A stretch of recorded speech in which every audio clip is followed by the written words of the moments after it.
I'd like to call the village board meeting to order. This is May 12th, 2014. This is meeting number 3074. Clerk, would you please call the roll? Abernathy? Here. Kim? Meyer? Here. Semple? Here. Sullivan? Here. Voss? Here. Very good. Would everyone please rise and join me in the Pledge of Allegiance? I pledge allegiance to the flag of the United States of America and to the republic for which it stands, one nation, under God, indivisible, with liberty and justice for all.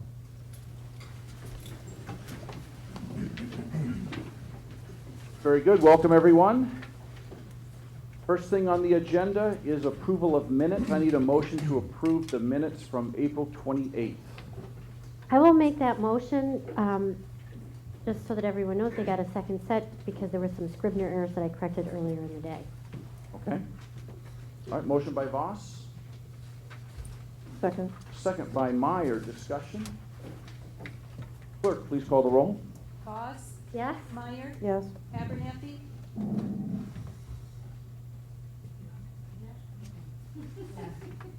Kim? Semple? Yes. Sullivan? Yes. Motion carries. At this point in the evening is the time when we would have public commentary. Is there anyone in the audience that wishes to address the board? Raise your hand. Okay. Go ahead. Good evening. It's good to see we have an audience tonight for all the work you all put in. I would like some information. Oh, I'm sorry. My name is Joe Schwan, S-C-H-W-A-N. I live at 28630 Champions Court. Thank you. Okay.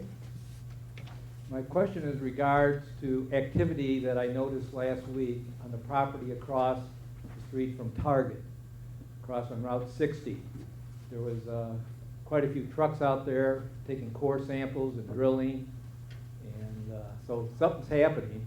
I don't think they were doing it to plant corn because the trucks looked pretty, they weren't tractors. So could I ask Mr. Mayor what is happening on that piece of property? Yeah, there is a party that's interested in that project, and they're doing samplings and measurements. At this point, we're not prepared to announce publicly who that entity is, other than to say, I guess what we have been saying, John, is it is a large retailer, and it's not Walmart. Well, thank God we don't. In fact, we have the judge here who was involved in the case. But whatever it is, I hope that we both sides reach out and we work together to make sure that we're all happy and what happens and not go down that road we went down 4 or 5 years ago. And so you're not at liberty to say, but something is going on there. Yes, I mean, it's a party that's like what you just saw, samplings and measurements and things like that, yep. One thing I would ask is if you could, when they lay it out, protect those trees that are there by the church. You have 150-year-old trees in that grove over there. They're just beautiful trees. And last time, we were going to clear cut that whole piece of land. And now we're starting on a fresh foot, and I hope we can look at it from a different vantage point, and also the wetlands out there. If that also could be, so rather than mitigate, design around it. Because last time we were going to mitigate on that piece of land, and that doesn't serve any purpose to anybody in the community when you mitigate that wetland. So all I ask is keep us posted. Nothing's been posted on the property of any type of hearing. Am I correct on that? Correct. All right. Is there any plans in the next month or so there are going to be hearings? I don't think so, right? No. No. Okay. Well, I'm glad the Forest Preserve is going to buy that piece of property. Thank you. Anyone else? Sure.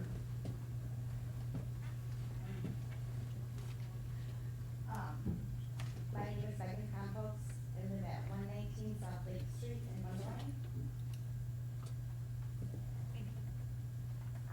I don't know how much information you want, so I'm just going to start by saying there was a sinkhole in front of my home on December 6th. IDOT was out there with 3 men in suits and 4-door sedans, so it was IDOT higher up. They assessed the problem and they began filling the pothole. When spring came, my cleanout blew, and there's stuff all in my driveway, which we tried to fix. I had Boston Plumbing out there 3 weeks ago, and I had somebody out there today. It is blocked off with asphalt now. I have a thing that says it won't go through. So now the only option is to dig up the road, which I understand is 2 years, $20,000, surety bond. So I don't know what to do. Okay. I mean, I don't know how much information you want. I know the Public Works in the village does know about the problem Okay. and the situation. Maybe fill in some of the blanks. You know, Ms. Compost has been in communication with our Public Works facility and I think the building department. And she, I think this problem showed up in January maybe, or? December 6th. Okay, in December, and there is her sanitary sewer service from her home must go out into the state route. And the sanitary sewer is underneath the state, in the center of the state highway? The sewer, it seems that the break is about 2 feet off the curb. Okay. And to do work in the right-of-way requires a significant bond from the state because it's the state's right-of-way. And Ms. Compost has asked that the village assist her in some way, but short of paying for that, I'm not sure what that assistance would be. IDOT has their rules for going into their right-of-way to repair sanitary sewer service. And it's, you know, it's like any other service in town except she's on Route 45, and so it's very costly to do that repair. So. Well, and it's my understanding in Mundelein, you own to your main. This ordinance was written 20 years ago.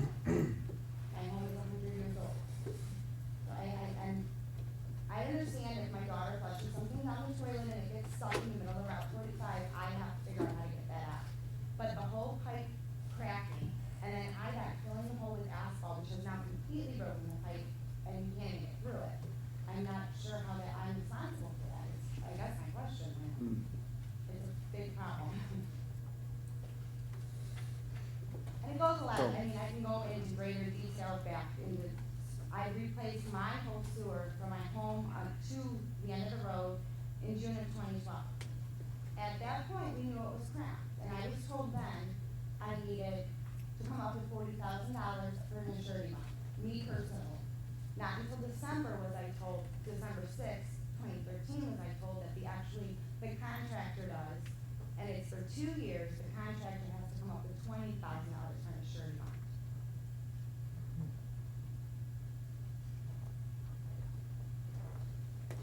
Which is, and I've been given a lot of different information.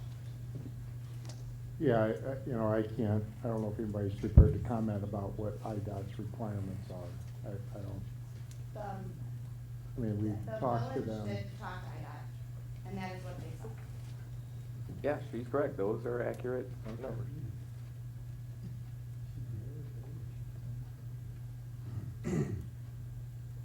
So. I mean, We just I don't. understand, all right, just so we understand, the Right. break is in the right of way, or is it it's in the middle of 45, or on her side of the middle of 45? Where's this break? In the northbound lane, close to the curb, about 2 feet off the curb. In the road. In the road. Okay, and so whose responsibility is it to fix that? Property owner. The property owner? On Okay. a road that all these cars travel over every day, it's my fault the pipe is broke for an ordinance that was written 80 years after my house was built. I'm so confused. Okay, now, but whether your home is 100 years old or not, doesn't, I mean, if a home is brand new, wouldn't it apply as well? I mean, it's. Yeah, it's, we own the main, and we give permits to individual property owners to connect to that main, just like we do for water service, except the shut-off valve is the dividing line on the water service between publicly owned and private service. Okay. In the instance of a sanitary sewer, the responsibility of the sanitary sewer line that leaves the home and connects to the main is up to the main. And so, for sure, that cost of, I mean, the big expense with Route 45 is traffic control, I would imagine, diverting, right, so, yes. Yeah, I mean, it's gonna be very expensive, obviously, so, but whose job, legally, it's the homeowners in that situation, is Yeah, that correct? yeah, yes, the property owners are responsible for the sanitary sewer service. Okay. So, you've been going through the details with us, trying to come up with ways that the village could assist you in doing this, right? That's kind of where we're at? I replaced mine from my home to the road, which cost me $12,000. And this was in June of 2012. I've never had a problem. My cleanout has never blown. We've had no issues on my property since then, until they started filling it with asphalt. And my biggest issue is there was 3 men from IDOT out there. They weren't workers, they were in sedans, they were nicely dressed, so I'm assuming they were higher up, that looked and assessed the problem. And their way of fixing it was dumping asphalt in the hole, which has now cut my sewer. Which is pretty unsanitary. Yeah, so your issue is with IDOT then? Well, I'm not sure where to go. Yeah. I have spoken to the village, I had somebody out today, Jack was out today with me, he suggested I come here, so I'm a little unprepared, because I didn't even know it was 3 o'clock today I Okay. was coming, or anything about this. So I guess I need some sort of solution. Okay, well, is there something you're asking us for specifically, or you just kind of want us to kick around ideas for you here? I mean, Well, I don't know, because it is a problem, and I know that I got to call the village now and said, last week, and said there was a water main break at my house. So I think the village is going to go after me to repair this. At The some water point, main but break. I can't live like that. I don't know. I mean, I don't know about water.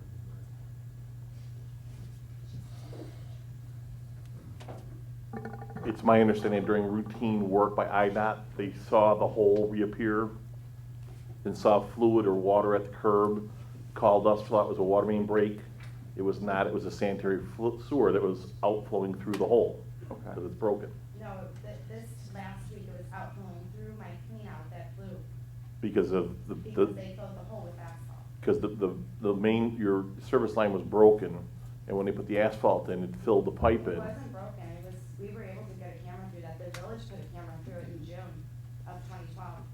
Well, in this case, the sanitary, whether at your clean out, whatever was flowing down the driveway, and that's why they thought it was a water main break, and that's why they called us. okay. So I have to Well- pursue it with IDOT then? I think what we need to do is have a little brainstorming session offline, right? With some of the brain trust here and come up with steps and contacts for you.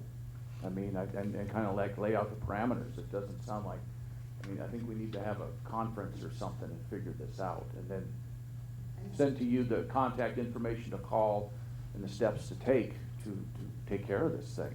We can't, of course, we're not at the point when village resources can be made available at all because we don't really know yet. So we do that this week? Get together and get Yeah. around and we'll get to you Monday by Friday. Okay. Okay? That'll be Thank you very much. very good. Okay. Anyone else? All right. Okay, this takes us to, so we'll close the floor, we'll go to present. Well, we have a lot of shifting going on with some schedules here tonight. And so we have, on my report at the very end, it regards electrical aggregation, we have David Hoover here from NIMEC, and so, but he has to leave at 7:30, so if it's okay with the board, I'd like to take that topic, move it up to now, and then we'll come back to presentations and awards after that. Is that okay with everyone? Okay? So that takes us to the last part of my report, item F. And do we need a motion now, or do we want Mr. Hoover to present? Let's do that. Mr. Hoover, you here? There we go.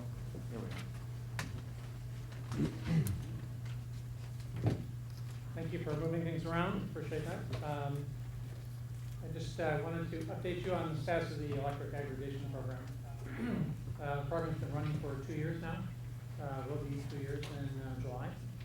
Just a quick little background, the program has saved the average Mundelein homeowner $250 over that period of time through lower electric bills. And community-wide, we've saved over $2 million. So the program has performed well. We went to bid today to renew that program for pricing, and unfortunately, we were not able to find pricing that was lower than the newly released Commonwealth Edison rates. So we are proposing to move everybody in the aggregation program, basically suspend it for temporarily, roll everybody back to the Commonwealth Edison rates to enjoy those lower rates, and if at a later point in time we find that there's an opportunity that we would be able to reinstate the program. But moving everybody back to ComEd will be a seamless transaction. They'll just get one letter from Commonwealth Edison stating that they're moving back, and then their billing won't change, and they'll enjoy the lower rates through Commonwealth Edison. So one thing I wanted to do is just to come and see if there were any questions that the board may have as this program kind of transitions over to Commonwealth Edison for the next year. Yeah, one obvious question would be, if we do come back and there's an opportunity to get a lower rate, would we have to go to referendum again? No referendums, no public hearings. It's kind of, you have the evergreen authority to do that. It was passed in the referendum. And so should something like that come to fruition again, we would go to the bid process. And then before any residents' accounts were changed, they would be contacted by mail, informed of the program, and again, given the opportunity to opt out if they so choose. Okay. Do we need a motion regarding this at all? Yes, we give a motion for staff to prepare a resolution for the next meeting suspending the electric aggregation program. What Charlie just said, so moved. Motion by Abernathy. Second by Semple. Any discussion? Yeah, Mr. Mayor, Yes, Trustee Sullivan. ask Mr. Hoover a question. The bids that we got from the suppliers for the first, second, and third year were way out of line. What if we bid for 1 year? We did receive bids for 12 months, 24 months, and 36 months. Okay, so. You would be able to select the 1 year option here if you were. Okay, so this, what we're looking at with these quotations, we ask them to give us first, second, third year bid. The first year would be the same whether we didn't ask for the second or third. Is that the case? Let me just pick one, if you want to just pick one, just to be clear. If you're looking at the Constellation bid, Yeah. first bid, Yeah. if you chose a 12-month, it'd be 8.49 cents. Residents would pay that for 12 months. Okay. Hypothetically, if you chose the 36-month quote, residents would pay 8.34 cents for all 36 months of the term. Okay, all right, thank you. Anyone else? Just, Trustee Bach. if I could just clarify, so going with ComEd, it would be the 7.81. You add those two together? That is the best estimates we have. So let me just explain. Commonwealth Edison, there's 3 components that go into the ComEd rate that residents pay. 2 of those are put out by ComEd once a year, and they average over the annual period 7.48 cents. Before I move on from the 7.48, I'm going to tell you that that's going to change in September because ComEd now has the right to change, will change those rates twice a year. But they've published indicative pricing for the entire 12 months. When you annualize that, it's 7.48 cents. So we're at roughly 7.5. In addition to that, there's a charge on the Commonwealth Edison that residents will be charged a purchase electricity adjustment. That's basically a true-up by the agency that buys the power on a monthly basis. So without getting into any more detail, that's an additional charge. It can be up to a 0.5 cent additional. It can be up to a 0.5 cent credit. That'll vary on a month-to-month basis. Over the last 36 months, that has averaged 0.33 cents. To your point, our best guess would say that the average resident would pay 7.81 cents over the next 12 months. Anyone else? Okay. Clerk, please call the roll. Abernathy, Yes. Semple, Yes. Meyer, Yes. Sullivan, Yes. Boss. Yes. Motion carries. Thank you very much. Thank you very much, appreciate it, and hopefully, we'll be back in here. Hope so. Thank you very much. Absolutely. Okay. All right. We're going to, let's see here, go back up to presentations and awards. And we have a few awards, and then I want to come to the presentation. So we're going to kind of move it around a little bit. We're going to honor someone very special here. Richard Rothman served for, I have a thing here, 24 years on the Community Days Commission. So when you go, you know, on the July 4th weekend there, and you've gone to the Community Days and enjoyed yourself with the taste of Mundelein and under the tent and everything, a lot of it is due to the Mundelein Community Days Commission. And Mr. Rothman has served on there for 24 years, and so he's here to get this Distinguished Service Award, and we thank you very much for your service.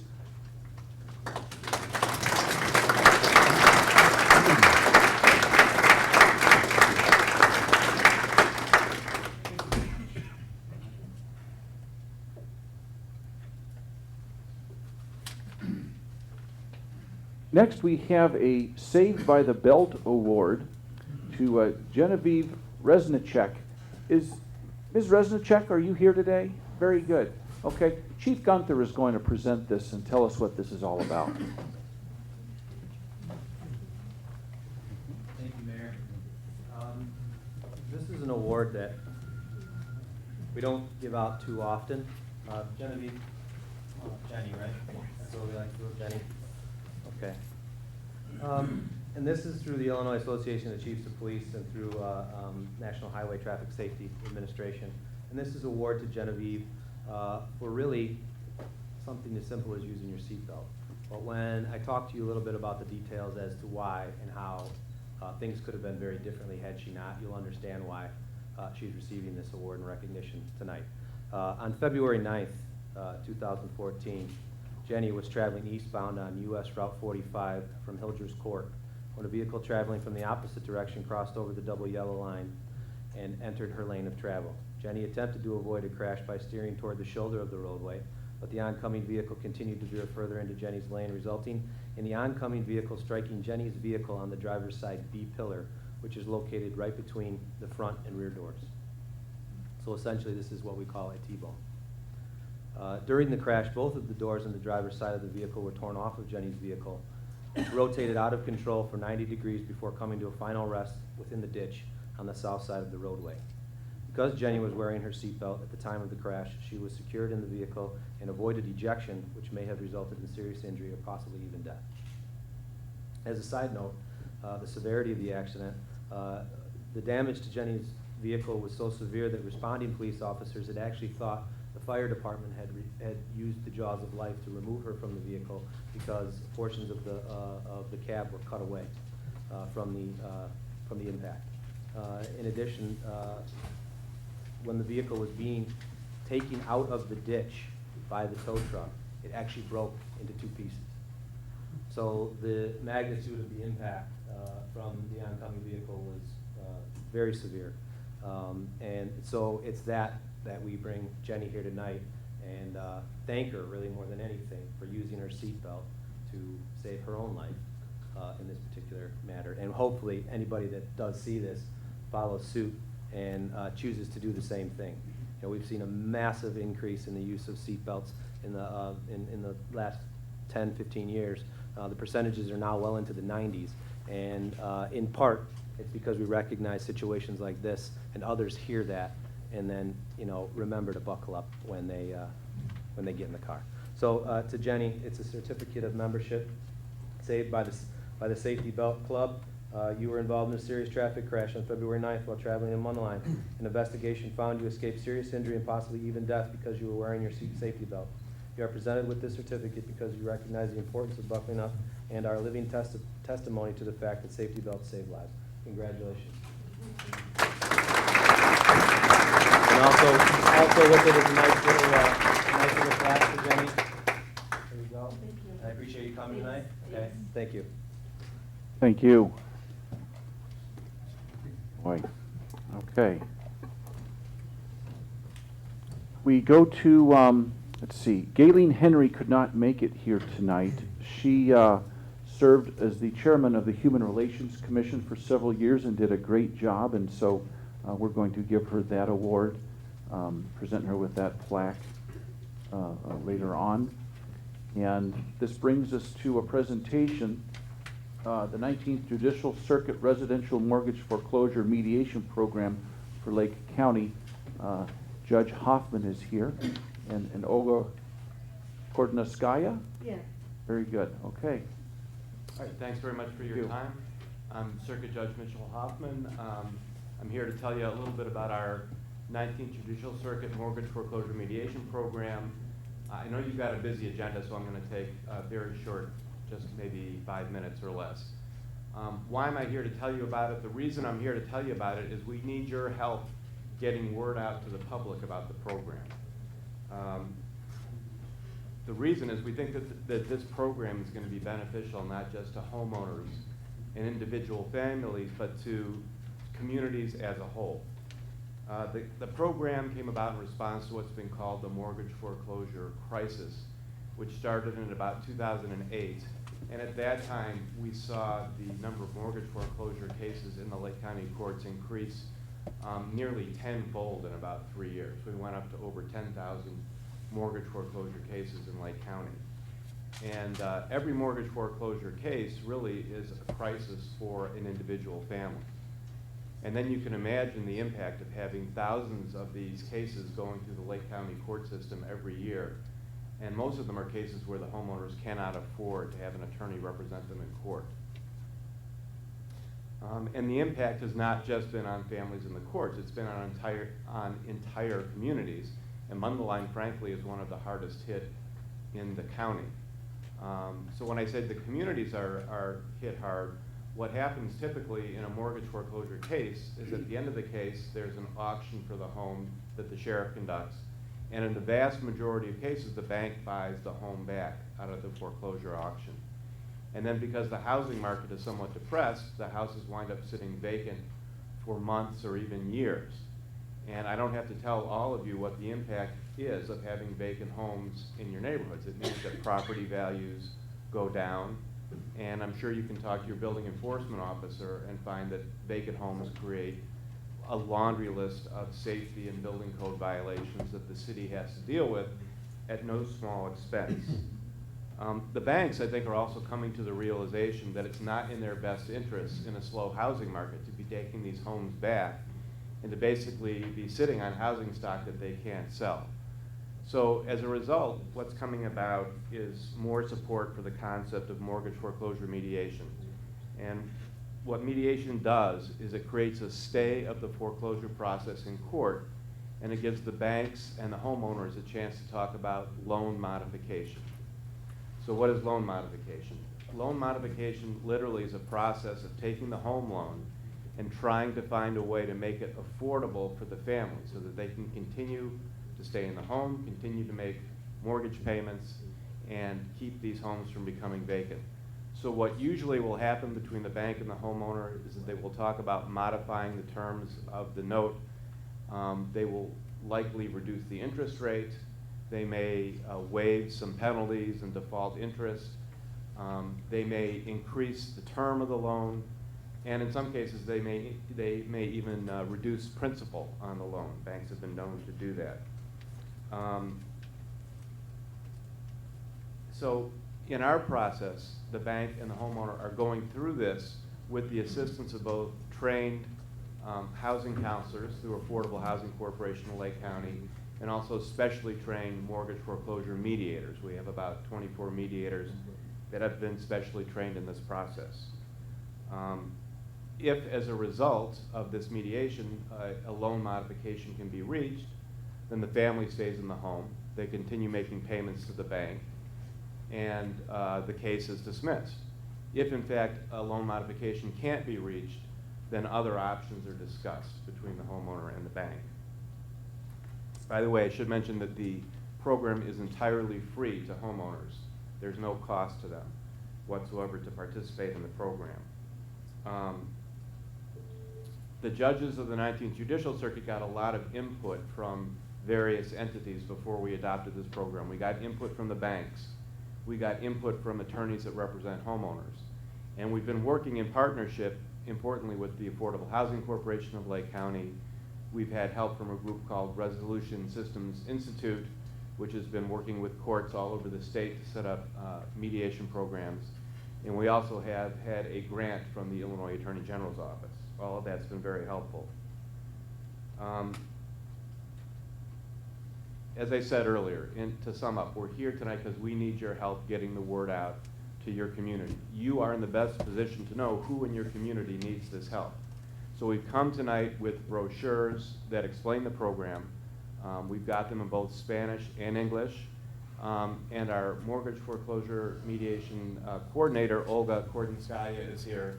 She can arrange with somebody at the village staff to get you all of this in an electronic format so that you can print them out as much as you want, or you can even email them to your constituents if you want. We encourage you to distribute these as you see fit, wherever you see fit. That's pretty much it. I'd be glad to answer any questions you have about the program, but if you have questions after this evening, the brochures have the contact information for our program coordinator, Olga. You can either email her or contact her, or you can call Affordable Housing Corporation and talk to them. So if there aren't any questions, I want to thank you very much for your time and having us to the meeting. Thank you. I think this looks wonderful. We'll definitely do what we can to get the word out. Thank you I for think your you're doing time. a great I appreciate it. service. Thank you very much.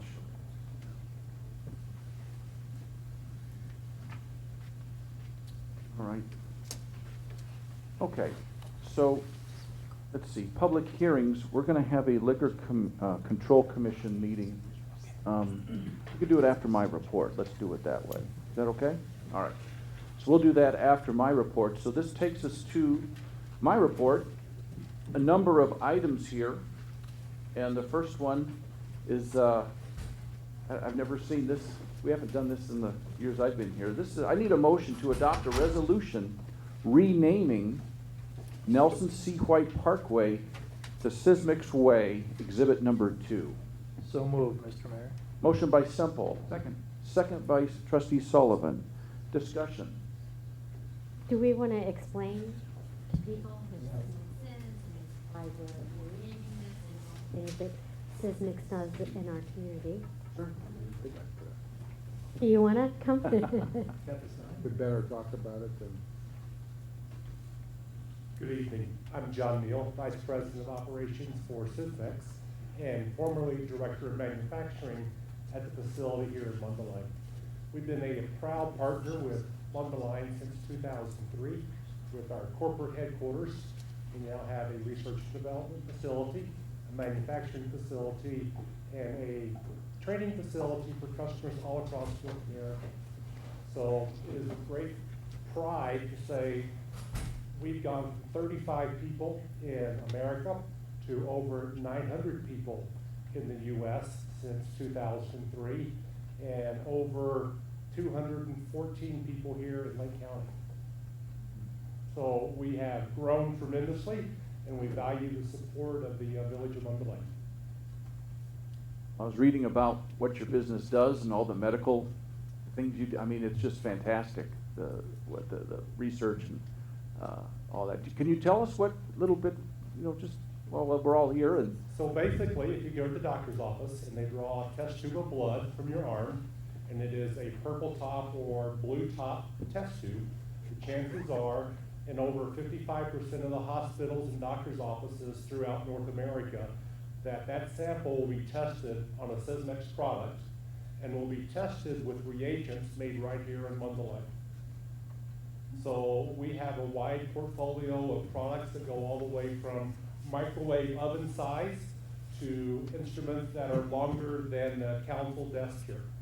So from doctor's offices all the way up to large university medical centers and commercial reference labs. We're proud to have you in Mundelein. Thank you That's very just- much. That sounds wonderful. Presentation for the streets. Oh, okay. All right.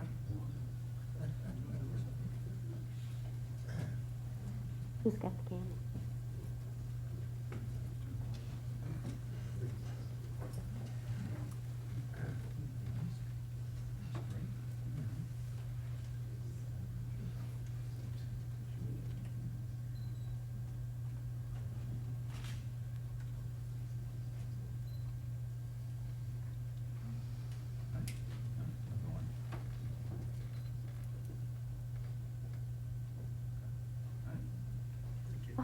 What year was your expansion?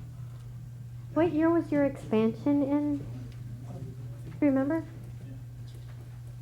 We built a manufacturing facility in 2006. Okay. With that, we brought over 50 new jobs to Mundelein, and we continue to grow. The first year in operation, we produced about 700,000 units of product. Last year, we produced over 2 million units out of that facility. I remember being at a ceremony. I still have the kimono that was handed out. Was that was the 2006? That was correct. Okay, thank you. Okay, we have a motion. Any other comments? All right, clerk, please call the roll. Semple? Yes. Sullivan? Yes. Ham? Abernathy? Yes. Meyer? Yes. Voss? Yes. Very good. Motion carries. Thank you. Okay. Proclamation. This is number B, item B on my report. Proclaiming the week of May 18th to May 24th as National Emergency Medical Services Week. This is Exhibit 3. This is just an appreciation for the emergency medical services and just to raise awareness. You know, here in Mundelein, we really have state-of-the-art training, equipment, personnel. Maybe you've seen the new ambulance that we got last year. It's much larger. It's just, when you go inside of that, compared to older ambulances, it's amazing what they can do inside an ambulance today. And so just to raise the awareness of that and just to make sure we just kind of pat ourselves on the back for all the work we do. Chief, I don't know if you want to add anything, but we're all very proud of the emergency medical services that we have here in Mundelein. So it's with pride that I proclaim that week National EMS Week. Moving to item C, this is commission appointments. Carol Smith was called out of town on Friday, and so she won't be here tonight for the Human Relations Commission, putting her on that. We're going to schedule that for June 9th, but we do have Exhibit 4. This is for the Human Relations Commission Chairman, John Raymer. I need a motion to make John Raymer the Human Relations Commission Chairman. So moved. Motion by Semple. Second by Sullivan. Discussion? Yes. You go ahead. You go ahead. Mr. Raymer, if I'm not mistaken, just got appointed to the Human Relations Commission. And now you're asking us to make him chairman. And no offense, Mr. Raymer, but I'm just wondering if you asked all the other people on the commission already, the experienced people on the commission, if they wanted to be chairman and they declined. No. You didn't ask any of them? Didn't ask them, no. No, we Then I have a contemplated problem with each that. individual, we contemplated each individual with staff, you know, and it comes down to, you know, when you're looking at the attendance, you know, at the level of interest. When Gayleen stepped down, no one stepped up saying, hey, I want to do it. And in looking at the direction I want to take it, and in talking to Mr. Raymer, you know, we're pretty much on the same page as to the direction we feel that that needs to go. And it comes down to leadership, vision, and energy, and I feel that this is the best way to go with this commission, without question. He's an experienced leader, and you know, I think this is the way to go. I think he'll do a great job in leading this.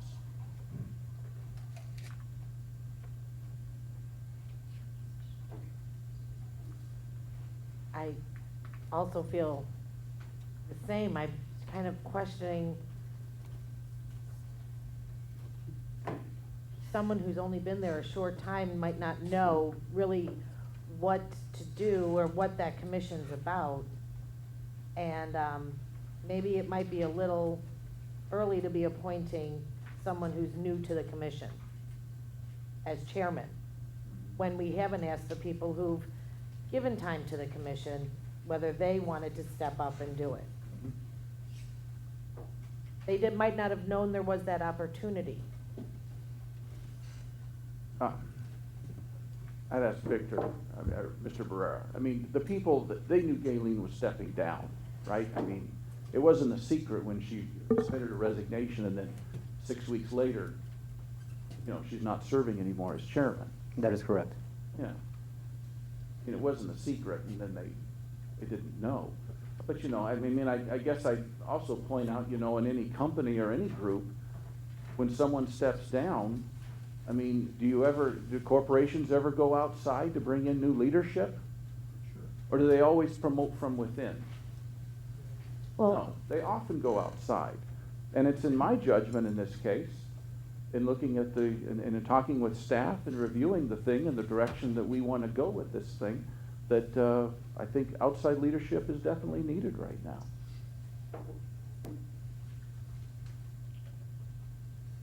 Trustee Sullivan.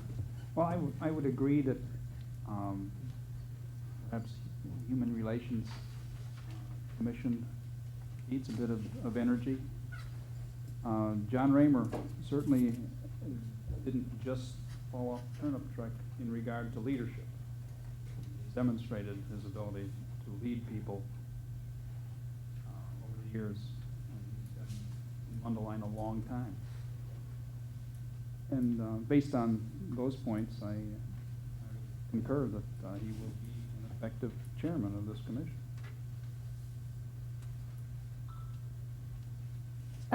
If I just could, just to clarify, my feeling has not anything to do with Mr. Raymer. I don't doubt what Trustee Sullivan said, that he would be an effective leader. My concern is with the process, and we've discussed the process before, and I would like it to be a more inclusive process, and I don't feel in this instance that it was.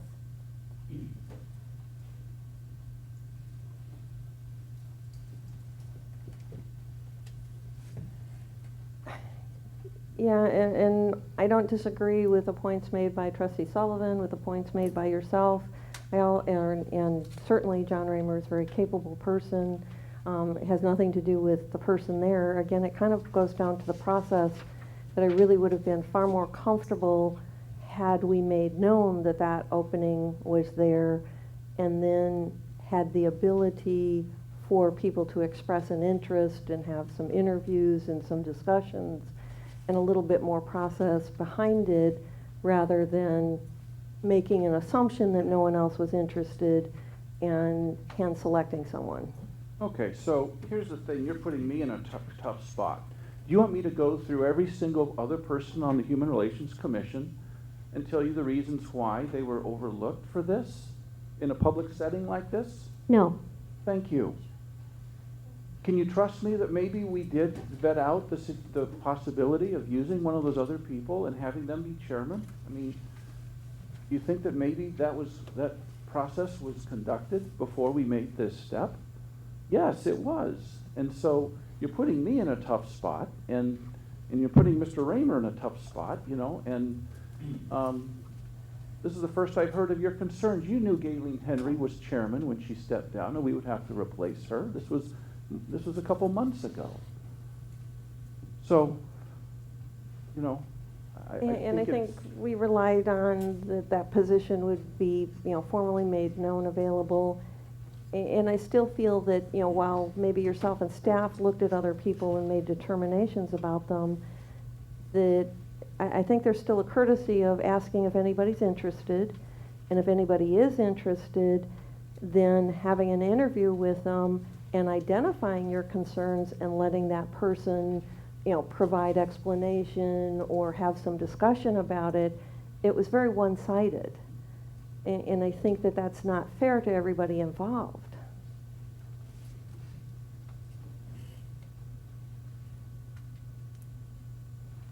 Okay, any other comments? All right, I want you to think about what will happen if you say no.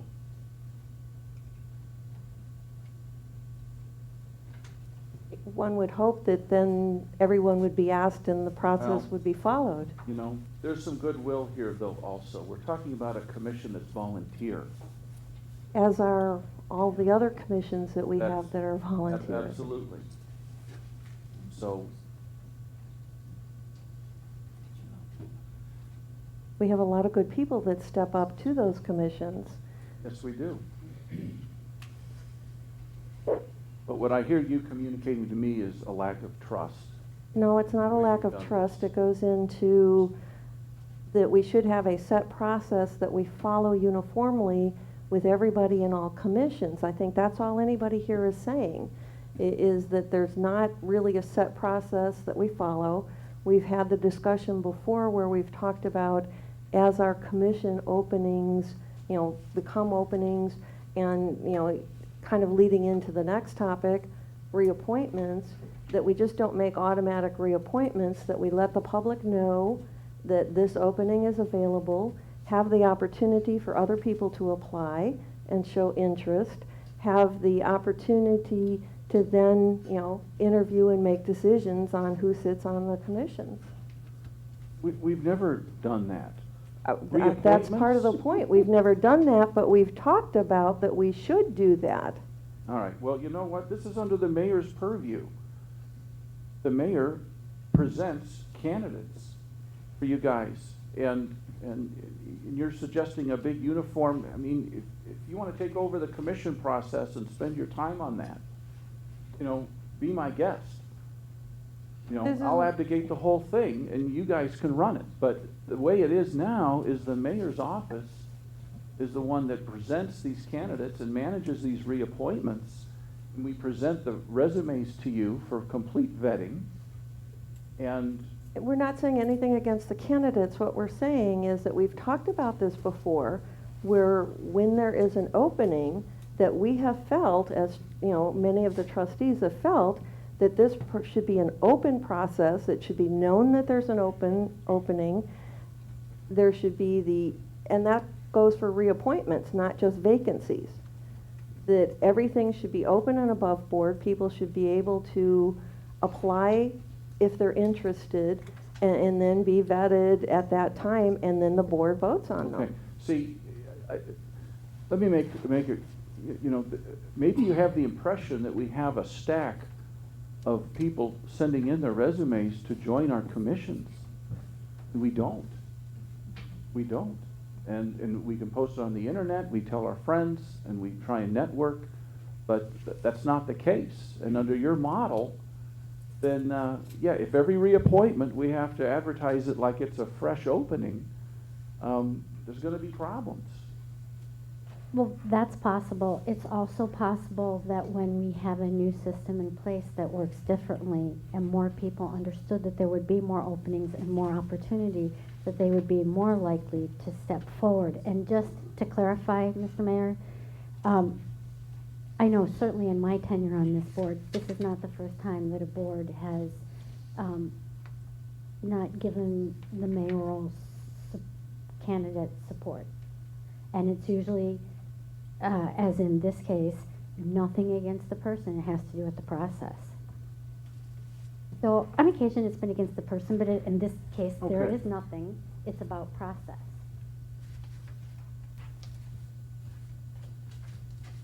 Mr. Mayor, this is a chairmanship that we're appointing tonight. Correct. He's already on the committee. Correct. How many other committee members stepped up and said, I want to be chairman? Now, I served 10 years on a commission. And after being on for a bunch of years, when the then chairman retired, I stepped up and said, no, I'd like to be chairman. And I was. So how many existing members stepped up and said, Mr. Mayor, I'd really like to be chairman of this commission? None. And how many trustees came up with names and said, Mr. Mayor, I've got this great person. We were all aware that the chairman of the committee was stepping down, how many trustees put forward names of suggestions of somebody for chairmanship? Not for a chairmanship, but for Nothing. a commission. Well, I there's- did. Well, with this him becoming chairman, is there any openings on this commission? There's another opening. There is? Yes. Interesting. So maybe and I have been reading, I believe, in the electronic version of Mundelein Matters, that there are openings on these commissions. Am I not? Am I imagining that, Mike? Not for reappointments, that's not announced. But there's openings. I mean. There's openings. Yes, and it's been publicized. Right. So I think this is a great appointment, Mr. Mayor, it's a chairmanship.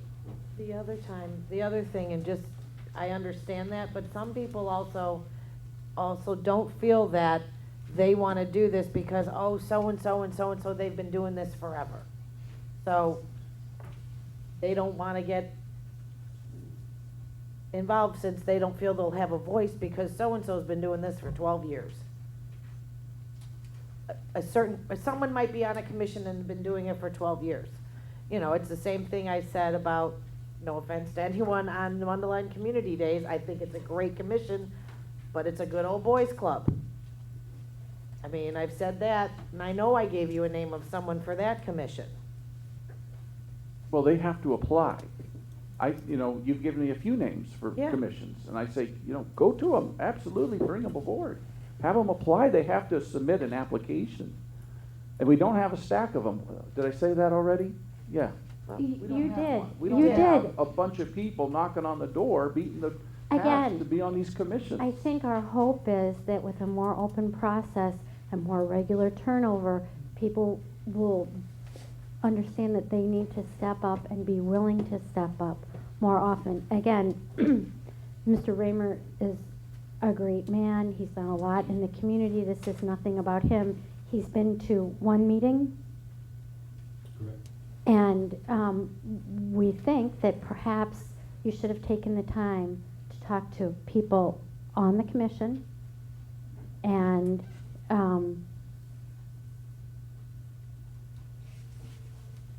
there's some benefit to seniority. It seems to me that these are two separate issues, this and the next one, and I don't want to get them confused. So I'd just, in this instance, I think we should have taken the time to at least have a conversation with the existing board members and see what their view of their role could be. Okay, well, I'm not comfortable making any of the other commission members a chairman. You won't have their name being submitted from me. Sorry. I'm not comfortable it comes down to leadership. And this is after discussions with folks that know what's going on there. And I'm not comfortable doing that. Just laying it out there. You're saying, oh, we should have gone to the people there. Well, what if, in my judgment and in the judgment of others that work with them, that there's not a good chairman candidate amongst the group there? And perhaps, Mr. Mayor, you should have had that conversation with us. One-on-one, going around, okay. Well, obviously, at this point, I think you're correct. But that's where it's at. So we could table this, and we can have that discussion, for those of you that want to converse with me in more detail. I think that might be the better way to go, if that's the way you'd like to proceed. Okay? So I need a motion to then withdraw the motions, or if those folks that first and seconded would withdraw. Is that, or do we need a motion to withdraw it from the? Can I just withdraw my motion? Yeah. Mr. Mayor, you would like me to withdraw my motion? Yes. I'll withdraw my Okay. motion. And who was the second? And I will withdraw my second. Very good, thank you. Okay, so that has been tabled, and presumably I will have discussion, and I would be, if it all works out, we'll come back on June 9th. Mr. Mayor, I might suggest too, but we have a staff liaison with this commission. And I'm sure you have sought some guidance from that staff Yes. member. Yes. Individual board members might talk to that staff member as well, too, to see what his thoughts are in regard to views he has in regard to the. That's a great suggestion. Right? Victor works with the group, and then I want to put Victor on the spot right Mr. here. Barrera, and then everyone in the planning works with that commission. Okay. So this takes us to reappointments. Do you want to just do the same thing with that, or do we want to have the same discussion?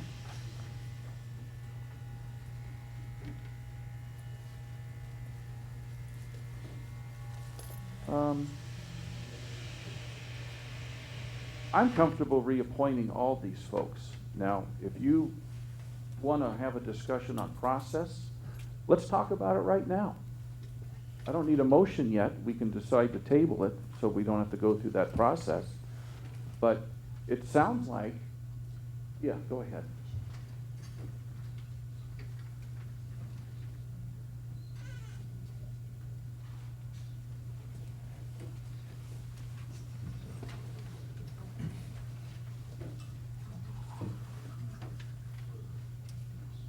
Okay. That's true. They can keep serving. So so they'll keep serving. So what we'll do, Mr. Marino had a good suggestion. What we're going to do is have this be a topic for a committee of the whole meeting at 6 o'clock beforehand. And so, do we have something going on June 9th? Okay. Then let's do that. I'll do a meeting call. Okay? All right, we're gonna do a meeting call that's available. We'll do a meeting call for a committee of the whole meeting to meet June 9th at 6 o'clock in the room joining us, or Jason over here.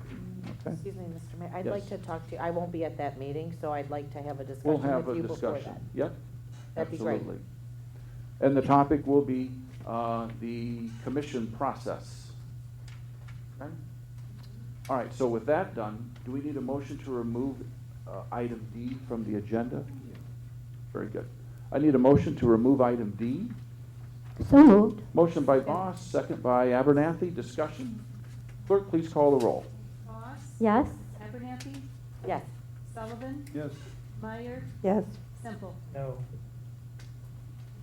Motion carries. Taking us to E. All right, so we will meet then and go over process. Item E, motion to approve revisions of the Village Board Reimbursement Policy Exhibit 7. Do I have a motion? Motion by Semple.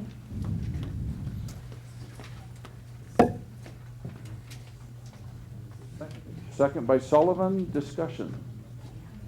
Yes, please. Trustee Voss.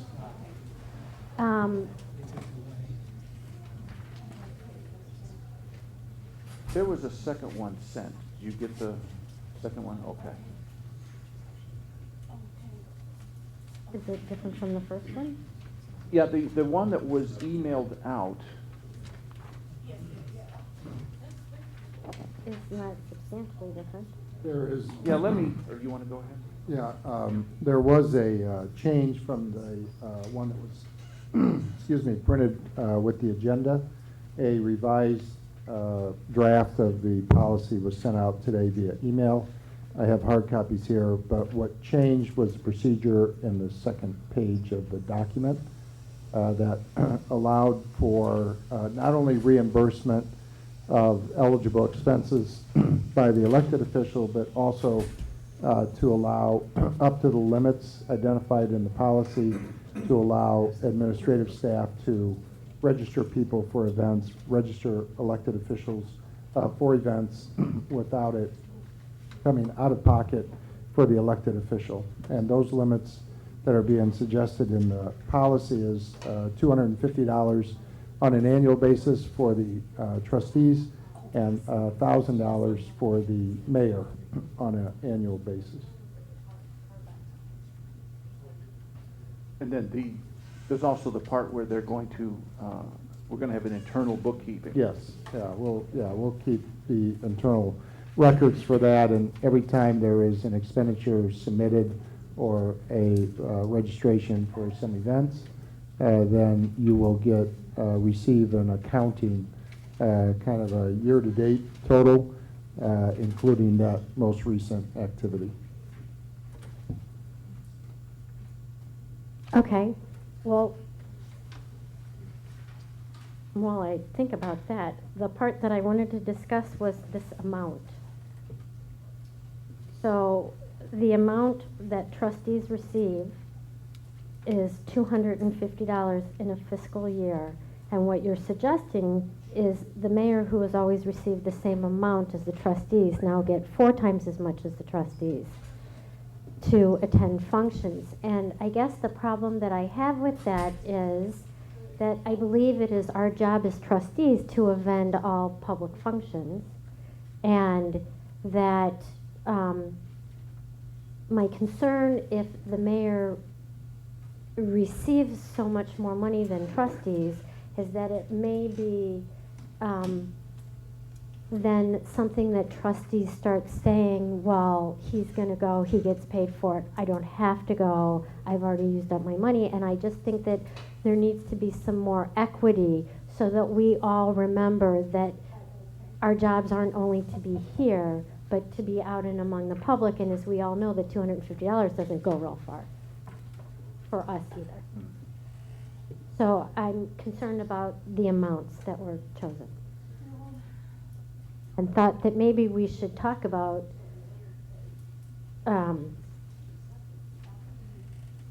don't know, either making that amount more equitable, so again, there isn't such a large discrepancy, so that trustees don't feel like they are not required to attend these functions. Trustee Sullivan. My experience with 5 or 6 mayors in Mundelein, I've always viewed the mayor as the ambassador, the individual that represents the board. And some mayors have taken on that responsibility to a much greater extent than others. But the ones that really have sought out consensus-building approach to the community, tried to evaluate just what citizens are thinking about, has spent not only a lot of time, but a lot of money. And I don't think it's something, $1,000 is a lot of money, but for 12 months of attending banquets, a golf outing or 2, 3, you use up $1,000 in a hurry. Now, there are lots of events for trustees to attend that don't cost anything. Go to a basketball game, go to Park on Park, go down. We got all kinds of ways of interacting with our constituents. And as far as I'm concerned, $250 is money for a MCC banquet here for $40, or Chamber of Commerce dinner for 60 or 70. That'll do it. MCC was $80. The mayor, Just so that we're clear. the mayor is the ambassador. He's the one who builds this consensus, and right now I think he's doing a great job doing that, of evaluating, building consensus, communicating with board members, and I think he's also doing a good job of going out in the community. One of the more actively involved mayors in the community than in my experience. And I don't think $1,000 is excessive, and I think $250 is adequate for a board member. Perhaps you're not, there are a lot of things that both the mayor and trustees can do that don't cost money. You're absolutely right, Trustee Sullivan, but the MCC dinner is $80. GLMV things are usually 30. Illinois Municipal League is usually 30. Lake County Municipal League. Lake County Municipal League. And their meetings are quite frequent throughout the year. When you go to the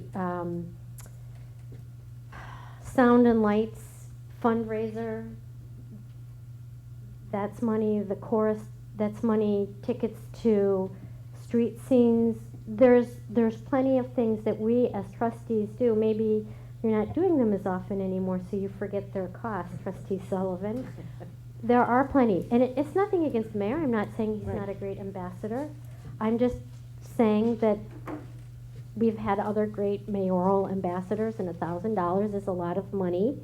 And more to me is the concern of the discrepancy, because I believe that it is our responsibility as trustees to also be very present in our community. So it's a matter of $1,000 is too much or $250 is too little? No, I think it's more the discrepancy. 1,000 is too much. I think if you, and I understand the mayor does go to more things than we do, so I'm thinking more of a $250 for the trustees. I haven't, even last year, this is my first year, I haven't submitted a reimbursement.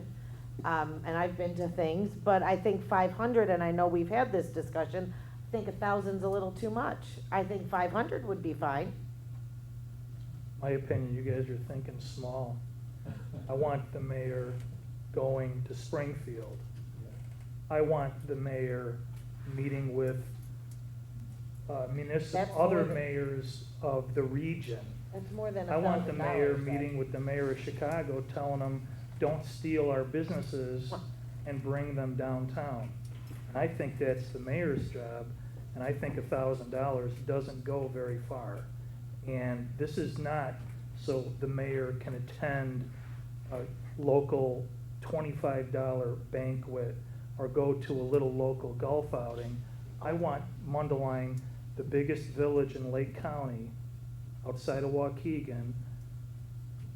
I want this guy representing our community on a bigger level, statewide, and even in DC, if needed, using our federal reps, our state reps, and whatever it takes. And I don't think it should come out of his own pocket to do what's best for the residents of Mundelein and hopefully all of Lake County.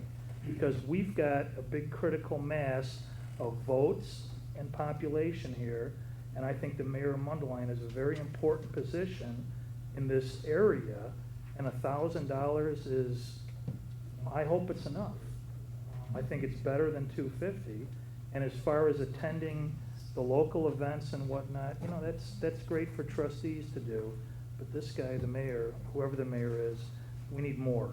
But this doesn't have that. This isn't encompassing going to Springfield. This is not-for-profit community events.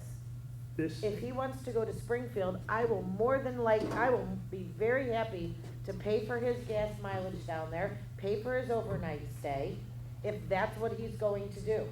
If he comes to us and say, I really want to go and represent Mundelein in Springfield, absolutely, I don't have a problem with that. But that's not what this is saying. This is saying for him to go to community-sponsored events so that he can go to 4 golf outings this summer. I think $1,000 is a little bit much. I love to play golf as much as everyone else. But I think 1,000 is a bit much for community-sponsored events. I think 500 is good. If he wants to go to Springfield, I will be happy to pay for your room, happy to pay for your gas if you are going to promote something from Mundelein. Absolutely. This doesn't encompass going to Springfield.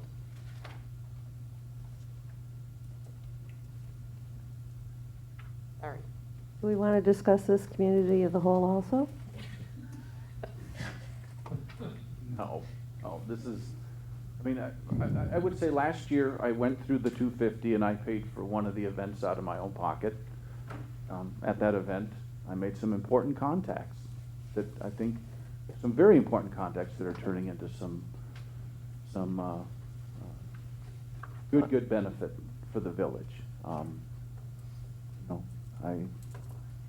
One of the nice things about this motion, though, this policy, is the internal bookkeeping. What we found is that I think the trustees are not, are reluctant to maybe front the money, go to the event, and then have it be on a reimbursement form that then comes before the vote. I think it's the current policy is a disincentive to go to events, and having the internal bookkeeping like this, where you have an amount that you just chip off, and then you're getting reimbursed on a case by case after that. This is a much better way to go. I don't know that I'll use all 1,000, on golf outings and all that, but it does, some of these are very expensive. And I know I said no to some last year because they were, on the more expensive side. Not only just local, but countywide type things. And, but, it's in your hands. There were changes today that came through in an email. I was out of pocket and Okay, didn't yeah, see there was email. there's a portion that's missing on the first, in the packet. Because I read the one in the package, and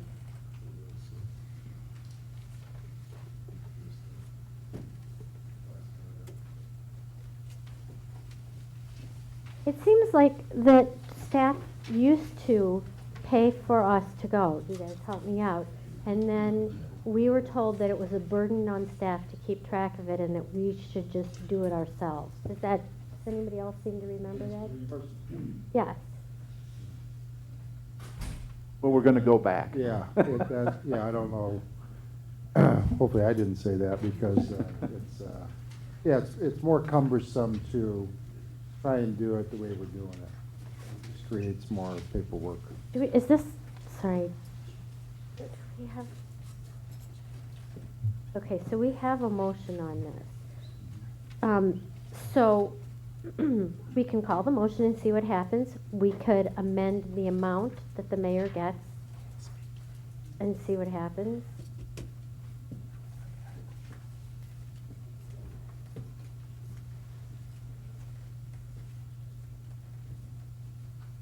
Motion was made by trustee Semple, Yes, seconded by myself. yes. Semple wishes to amend his motion? Nope. I feel that, that $1,000 compensate the mayor for his expense of attending events is necessary. He's spending his time, he spends a lot of time, he's finding out. It's a bigger job than I think he imagined it to be.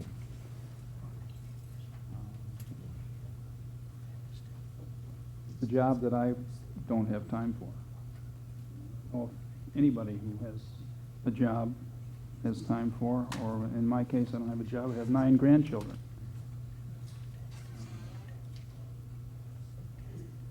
I'm not about to try and match the time that the mayor, I think, deserves, and Mundelein deserves to have him spend.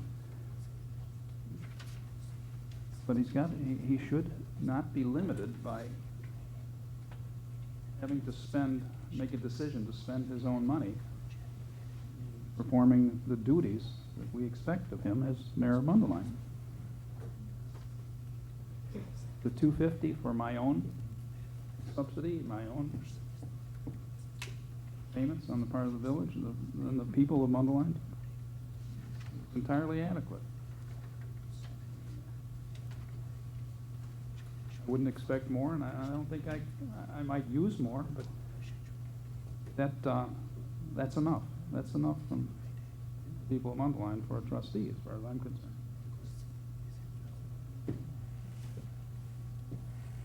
Anyone else?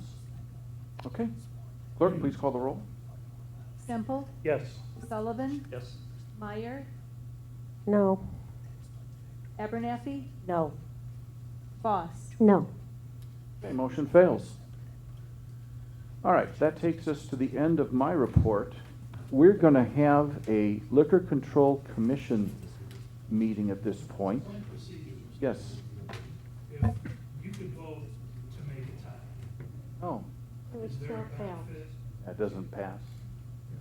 Is there a benefit in creating a tie? There's no benefit to creating a tie. There's one trustee missing tonight. This matter could come up again when all the board is present. And another vote at that time, at which the mayor potentially could break it. And that would be meaningful. But create a tie doesn't.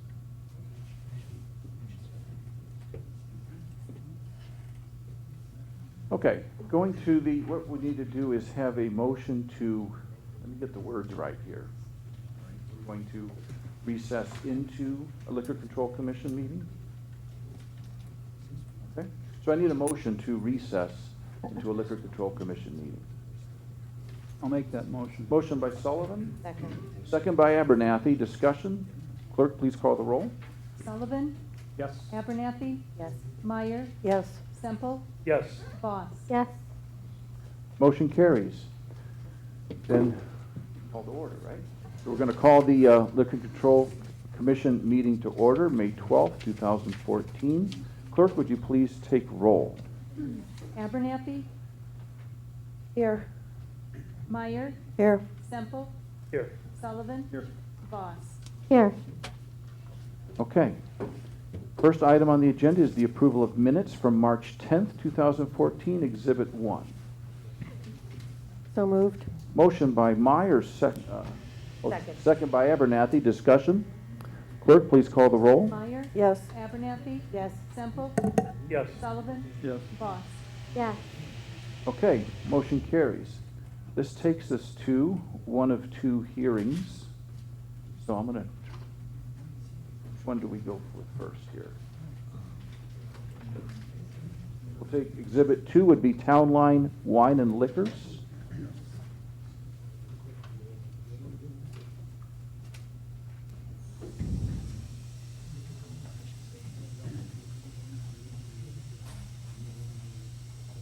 Or not.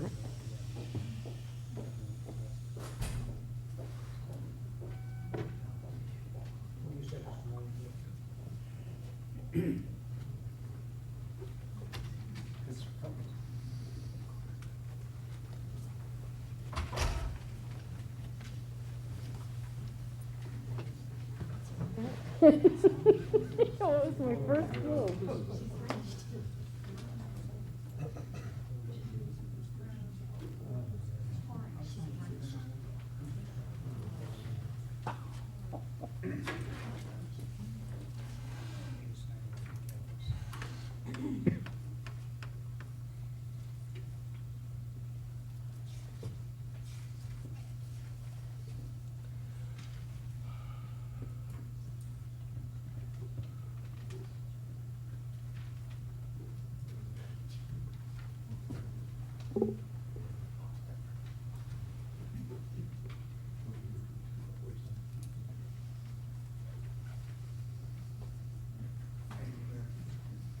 We are here regarding a citation that was issued to Town Line Wine and Liquors, Inc., 1492 Town Line Road here in Mundelein, for a violation which is alleged to have occurred on, it's actually April 21st of 2014. I think the citation had a typographical error indicating it was April 22nd, so I think we need to correct that citation before we proceed. It actually, the violation was April 21st of 2014 instead of April 22nd. I talked to Deval Patel, who is the president of Town Line Wine and Liquors, Inc., and we have a proposed order, an agreed order for the commission to consider this evening. We are asking the commission to approve a fine of $1,000 plus court cost, without cost, $1,000 to be paid within 24 hours to the customer service department. There would not be a suspension of the liquor license. This stemmed from a license compliance check that was conducted by the police department back on April 21st. 14 businesses were visited. This was the only violation that was found in which the clerk of the store sold to a minor who was only 19 years of age. So Mr. Patel has agreed to the order here. I think you'd like to address the commission before you make a final presentation. Good evening, everyone. So I have a question here that this is our 5th year in a business in Mundelein. And I'm the manager and the president for this corporation and a part owner. This violation was by one of our employees was hired 2 weeks before the violation. We have a training in place. Mundelein requires us to have them be Bassett certified, which he was. His certificate was given to the police department. Like every time we hire, we do send them a copy. Now, as an owner and a manager, if we train our employees and then if we follow all the rules set by Mundelein Village before hiring them, if they have citation and they go to court, which he had to, we terminated his employment because I thought it was a very serious violation.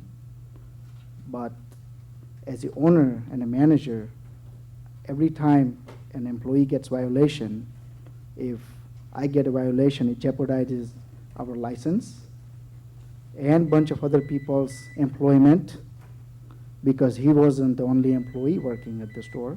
We have a number of employees working at the store. And $1,000 fine is a big fine. We can show our books to Mundelein. I mean, there's a super Walmart coming here, we heard. They're going to have a liquor license. I'm pretty sure they will because they always get it easily than us. My question is, rather than fining us $1,000, why not make a action plan? Okay, you get a violation, you have to sit here and do a class or do another Bassett training or do this, and this. How is this $1,000 going to help? Because I don't know how it's going to help, but on our side, it's definitely hurting. And our store opens at 10 in the morning and closes at midnight. And we have 200 customers a day. In 5 years, that's about 80,000 transactions. I cannot ring every customer up myself.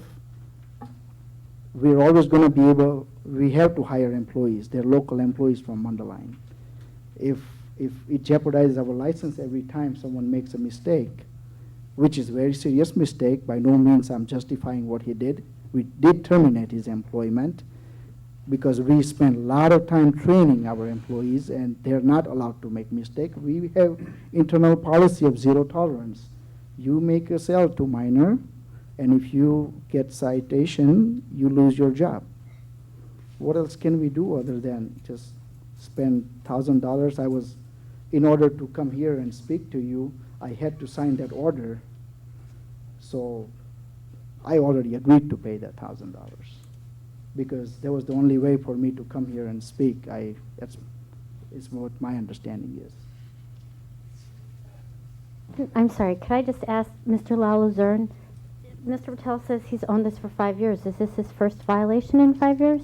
Second. There was one about 3 years ago. The violation occurred May 6th of 2011, and the violation came before the commission in June 2011. So, and just to clarify, this was an agreement with Mr. Patel. With no condition that he paid his fine or agreed to sign to speak to the board here. Any license holder in the village would have, if they wanted to contest the violation,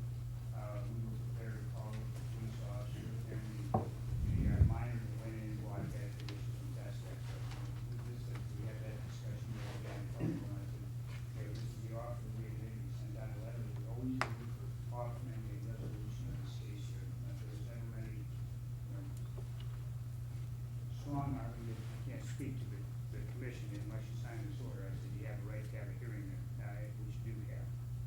Just clear on. So, I'm sympathetic to small business owners. I understand your point that $1,000 is a lot of money. But the reason that we charge a fine is because to us, this is such an egregious error on your part because you're responsible for your employee. And the fines get increasingly larger with every citation that you receive. We do it because we want to encourage you to be more judicial in your employees, or to train them longer, or do whatever it is you need to do so that you don't have these things that happen. Because to you it's $1,000. To us, it is a liability of having a business selling alcohol to people that are underage, that are driven there, that could then get in a car. We don't enjoy the $1,000 fine. We do it because we want you to stop the behavior. So I understand what you're saying. It's $1,000. It's a lot of money. The reason it's $1,000 is it's your second violation. We paid first time. There was, I think the fine was maybe the same or more.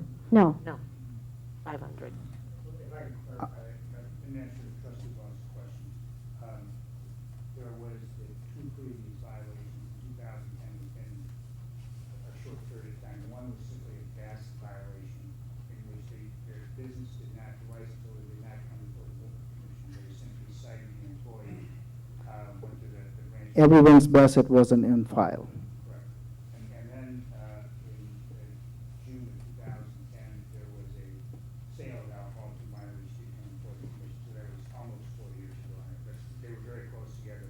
I think that's why the fine at that time was $1,000 for the license of the selling minor, because It was the second one. typically on a first offense, the custom has been having any other aggravation or serious violations, that those usually $500 fines for first violation. I think because they were so close in time together, although it was only the first time that the license holder was that's why it's $1,000. So technically then this is your third violation in 5 years.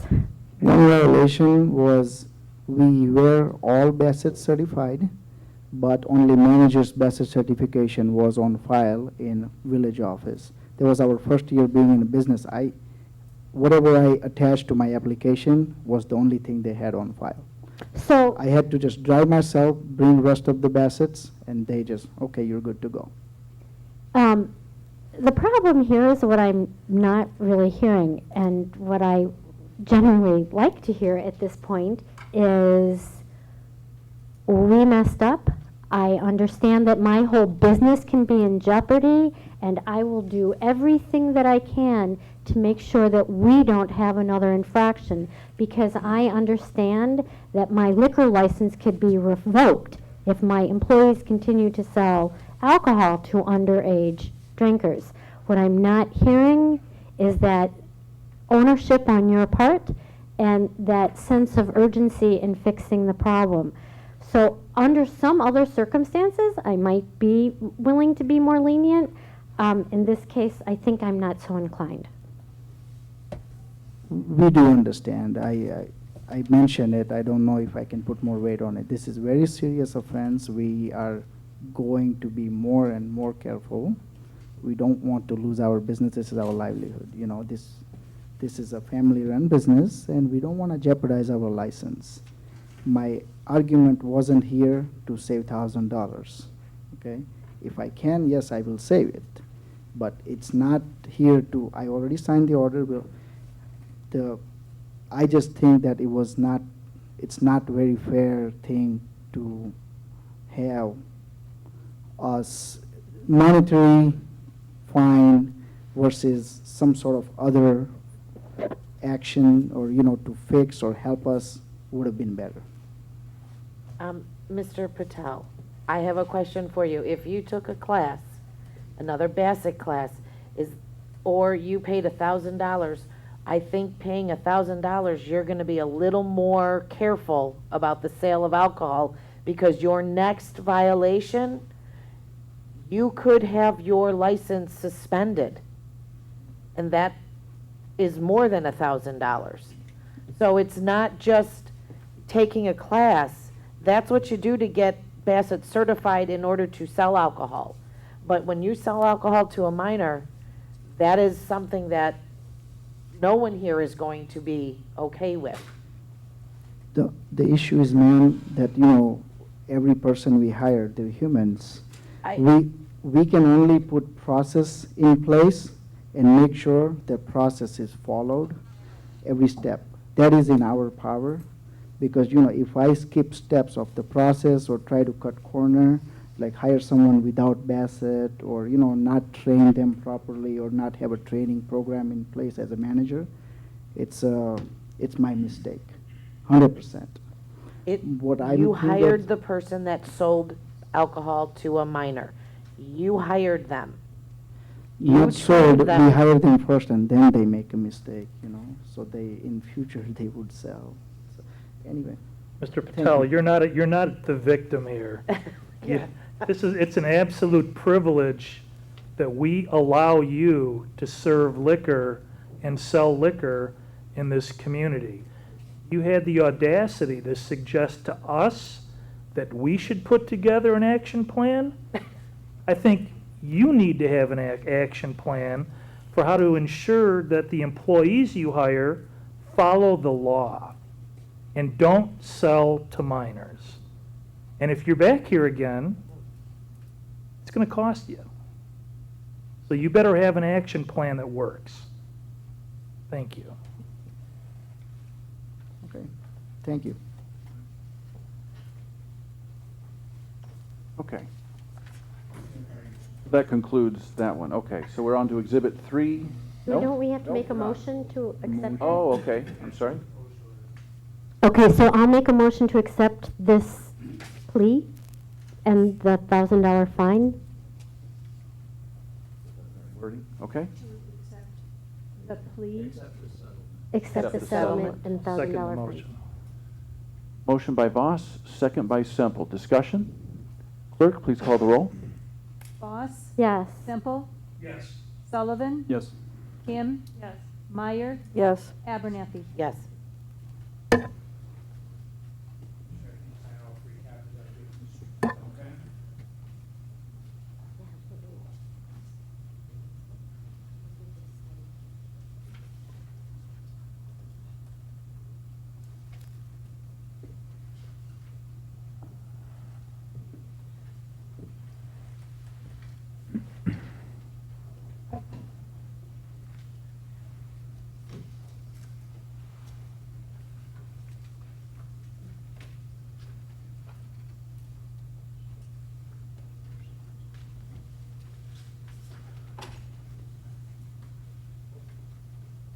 That's all I have.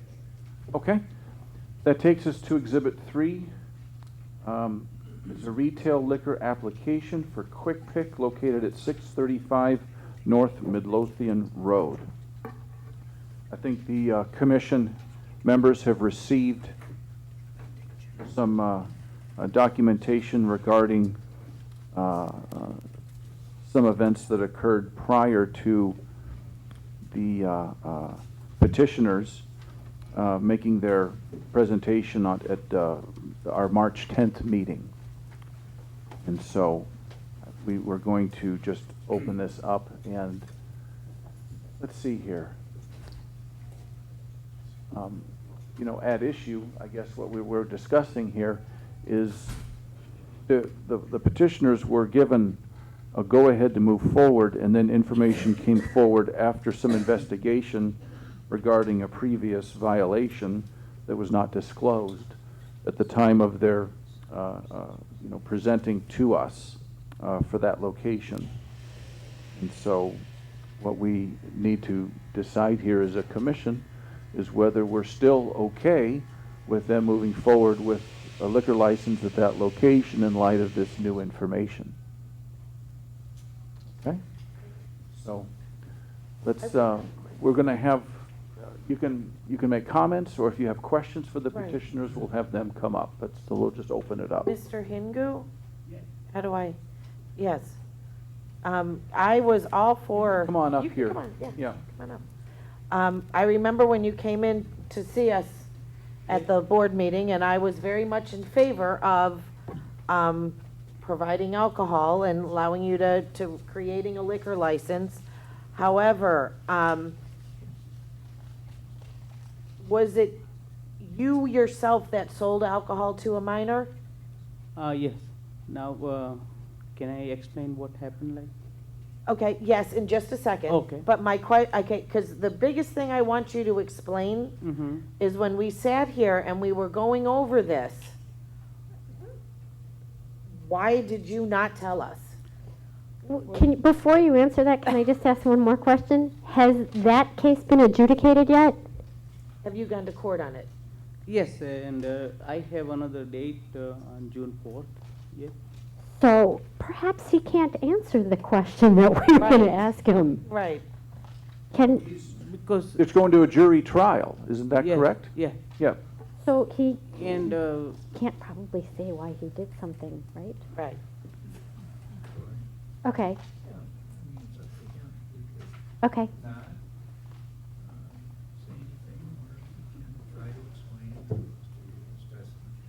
Okay. because I didn't say, because on the court letter it says do not talk to anyone about this case or any other case, and that was the main thing. I didn't know. I was so confused, like if I say something that against law, because this is from the court. So, and I knew like once you do the background check, it will come out. So it's not like I just kept you in a dark. You will come to know about this anyway. Do you have a lawyer that's representing you on that case? Yeah. No, do you have a lawyer? Yes. You do. So I guess my question would have been, you could have said to your lawyer, I'm trying to get a liquor license in Mundelein. How do I go about doing this? And maybe if you didn't say it here, you could have maybe shared that with staff, someone on our staff, and say, listen, I did get this. It's going to court. We don't know the outcome. I'm asking for a jury trial. I can't really discuss so at least it would have shown that you were being open and forthcoming about that, where this doesn't look like you're being, because I remember we asked, have you had any violations? That specifically would have been asked. I mean, I was so confused with this letter, I didn't know what to do. As you can, I did send a copy of this. And Do it you says- have a lawyer? Yes. Okay, but that- your lawyer could have helped you with that. Yeah, I was so confused, like, why I didn't know what to do. That was the main thing. And I'm in retail business from 1998. This is the first time happened. Why? Because the person who came, he was looking similar like one of my regular customer who come all the time. And he buy almost like the same kind of a product. So, To Ambassador training, if they look under the age of what? You must card them? 40 years. Yeah, if they look under 40 years old, you must card them. But sometimes what happen, like customer coming all the time, one customer is coming every day and buy the product, then after we know, I mean, we don't. I'm gonna tell you, you're not helping, because right now, you're looking to you're not helping your case, because you're looking to open a liquor store that is close to a high school. And if one of those students come in and they look like one of your regular customers and you sell to them? Now, that's the main reason we are buying a cash register system. It has, when I scan any product, tobacco product or any liquor product, the first thing it will ask me, hey, scan the driver license ID. If I don't do it, then it won't even go further. So every time when I do the transaction, it will ask me. I want to say something about it. We already invested money in the cash register system. So if me or him or anybody, any employee behind the register sells any alcohol or tobacco product, as soon as you scan, the screen gonna pop up on both sides, by the register and by the customer to scan the ID. If you don't scan the ID, the transaction will not complete, and the person behind the register won't be able to sell. Cancels. Period. So, I mean, we invested almost $6,000 just in that system. just in that system. Because we know we are close to the high school, and you know, it's a very common problem. Chief Gunther, have you had any experience with these systems? Unfortunately, the last person that was just before you had the very same system. Oh. And it didn't work because it wasn't used. If the system isn't used, it's not going to work. And I don't know, but in the situation in Waukegan, no ID was asked for, no ID was used, no ID was presented, therefore the system, any system you have isn't going to work if we're not going to ask for the ID. Yeah, because every time when I scan the product, let's say somebody come for smoke, it system asks me to scan ID. If I don't scan ID, then won't go further. Yeah, and Waukegan, he doesn't have the.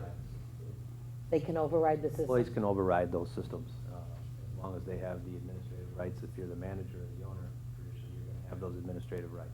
But, and let me bring that up, because you can override it, but we have that system suspended, so nobody can override. And we will change the password, so any employee doesn't know, or even Mr. Jitu doesn't know the password. So you want us to trust you on this, and you're being truthful now. So, I mean, I give you my, like I said, I give my personal guarantee Give us last your time. guarantee, right? You know, if we get first fine, I can give you in the writing, I'll give you $10,000 donation to the Promise. village. There's a personal guarantee, I can write you a letter. Because, I mean, we invested so much money, you know, we're not even here to make money selling to minors.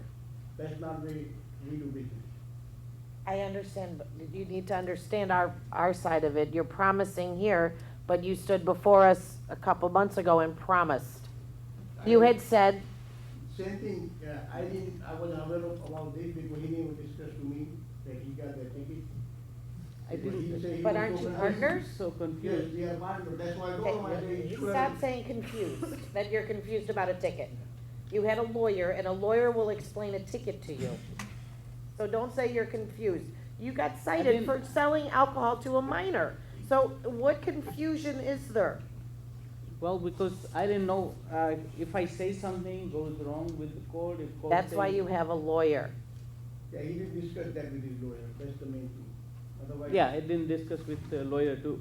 Because the court is. You didn't discuss your ticket with the lawyer? No, not about ticket, Okay. about this. Mundelein, yeah, he didn't discuss with the lawyer about his opening of the Mundelein liquor store.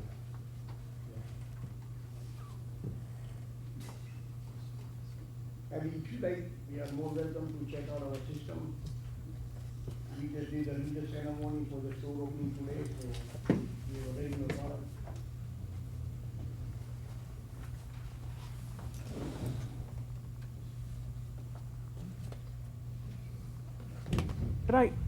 I'm just curious, could I look at the language on that you're saying it was so onerous? I just want to, what part of this says not to talk about it to anyone? Do not talk to anyone about this.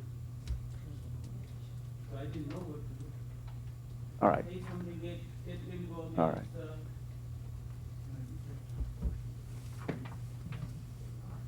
So this is a notice to clients.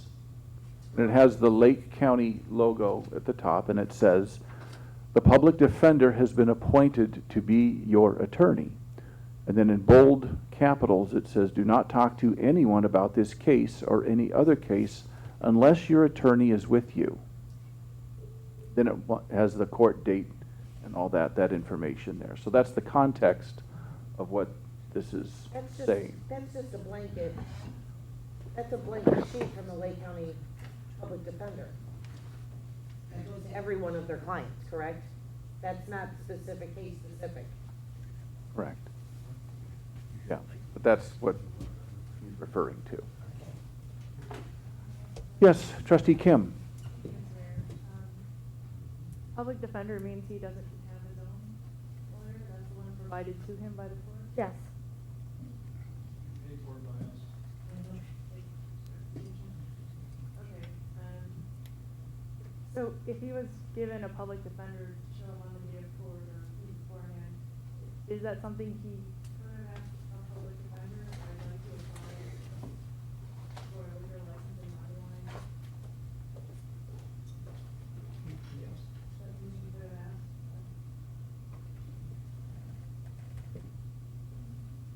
And this is the first violation since inception of your business? Yes, I'm in from retail from 1998, and this is first time, so last 16 years, and I've been in liquor business for last 5 years.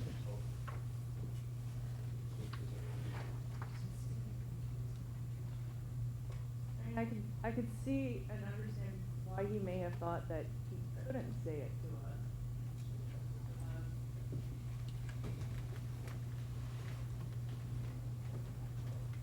Certainly two people in violation can we still have a license. No, what's that?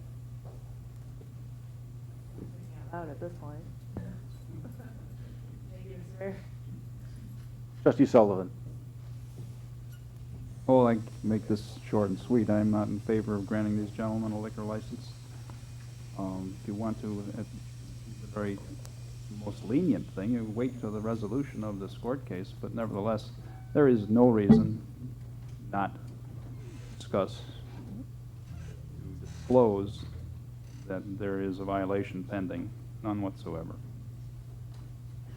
And I'm concerned that there'll be more of those, that these gentlemen, in my view, my evaluation, not suitable to operate liquor sales market in Village of Mundelein. And that's what we have to decide here, is that's the issue on the table, is whether to give them a go-ahead to pursue this. So any other comments, or we can go around? Anyone want to go next? With Mr. Sullivan.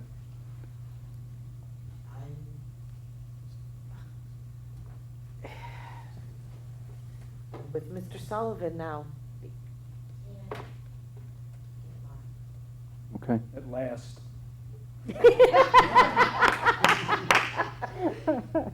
Once a night, eh? Yeah. Yeah. We have three more.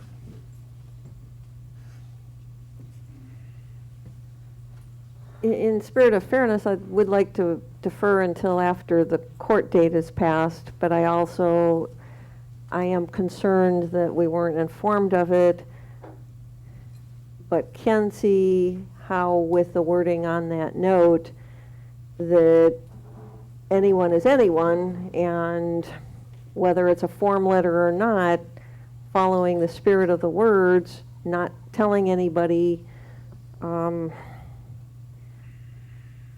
I can understand why he didn't. And so I would really prefer not to vote on this until after he's been to court.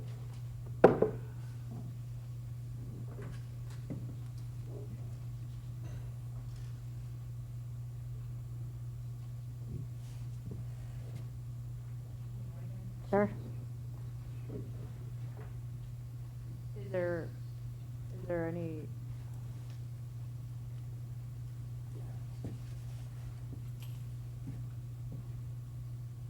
He could have told us, the form said not to tell anyone. They put all the machines in. Is there like a middle ground? Like, do we say first strike? Or just either yes or no? Once the license is created, this is the only time the board has complete discretion. It's whether or not to amend the ordinance to authorize an additional license. Once you do that, then you don't have any choice but to issue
suggest something, maybe you get a license for 1 year, and you see our performance, and you don't review the. And it doesn't work like that. Yeah. Yeah, like what Mr. Reno said, it's very strict how it works, and we have a lot of discretion about who we give a liquor license to, but once we do, we're under the purview of the state controls, and it's more difficult to back up.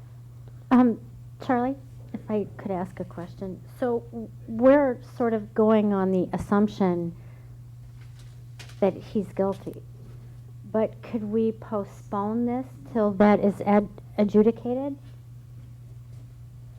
Well, you certainly should do that if the majority of the board is in favor of that. You can defer this until after the trial. I heard one trustee say that that's her choice, but you have to have four say that in order to do that. I've heard three say no. Well,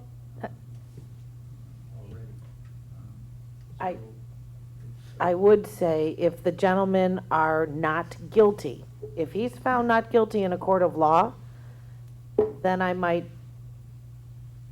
so I would be willing to wait until we find out. I do not like the fact that you lied, or that you omitted, but I can understand why. But if we postpone until the court case is heard. I guess I'm concerned that the omission occurred. I'm uncomfortable. I'm not sure that even if you are found not guilty in a court of law, that I'd be willing to issue the license. I know for sure if you're not found not guilty, I'm not going to want to. So I feel like I could wait as long as you understand that even if you're found not guilty doesn't mean that I'm going to issue the license. Right. I just think that I would prefer to have that information instead of prejudging. Trustee Sullivan. This issue of whether there's guilt involved or whether there's a conviction in this court case is to me not as important as the omission. I mean, this arrest was public knowledge. Everybody who wanted to find out who was arrested for serving underage and cited for that would know that. This is no secret. And applying for a liquor license to the village of Mundelein or any other municipality in the state of Illinois is not like discussing something at a cocktail party or a church breakfast or whatever else you might be. You are asking for the privilege of selling alcohol. And you declined to tell us that you had been arrested for illegal sale of alcohol. That is a bigger issue than whether you're innocent or guilty. All right? I can make a pretty close presumption of what the outcome is going to be. I also suspect the public defender isn't going to go through the rigmarole of constant continuances, trying to wear the court out. But it doesn't matter to me whether you're innocent or not, or guilty or not. Yeah, you made a mistake. But I think you intentionally didn't tell us about that violation. And that speaks a greater volume to me than the rest that you're undertaken. Right? I'm not in favor of this at all. Does that change your mind? No, I think that, again, I'm not comfortable with this, but I feel that having the case decided would give me either, would give me more grounds to have the decision that I'm leaning towards. Okay. Have we ever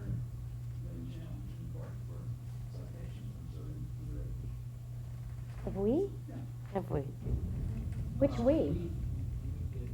This is Village of Mundelein. It has probably been 30 or 35 years since, the.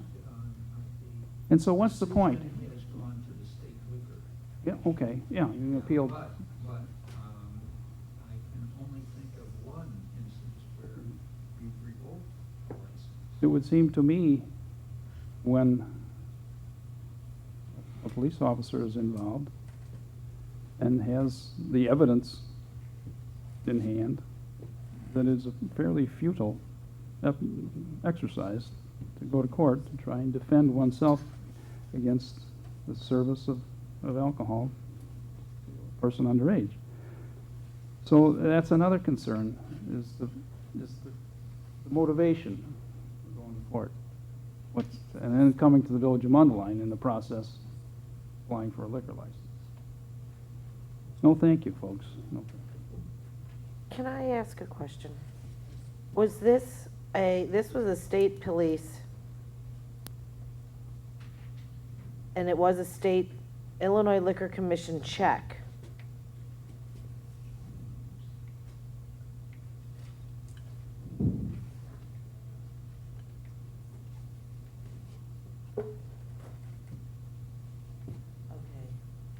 I think from these guidelines of how they do this, yeah, mine's gonna be no. Okay. No. All right, I'll go. I know that Trustee Sullivan has eminently more experience, is eminently more qualified to discuss alcohol and sales of alcohol and drinking of alcohol than I am. And if he feels that there is going to be no case that this gentleman could put forward that would get him off of this ticket, then assuming the ticket were to stand, there's no way that I would issue a liquor license. Okay. So that's 4 trustees not in favor of giving you the liquor license. So that's, go ahead. Motion that they not proceed in the application, that the village Not proceed with this liquor license. Okay, so we need a motion for the village not to proceed with the application for these petitioners. I'll make that motion. Motion by Sullivan, second by Semple. Discussion. All right, clerk, please call the roll. Sullivan? Yes. Semple? Yes. Voss? Yes. Kim? No. Abernathy? Yes. Meyer? No. Motion Good carries. faith. Sorry about that. I guess you still own the building, obviously, and, we'll assume that you'll discuss with the planning department what you're gonna do with the store and the plans there, for it and everything. So, thank you.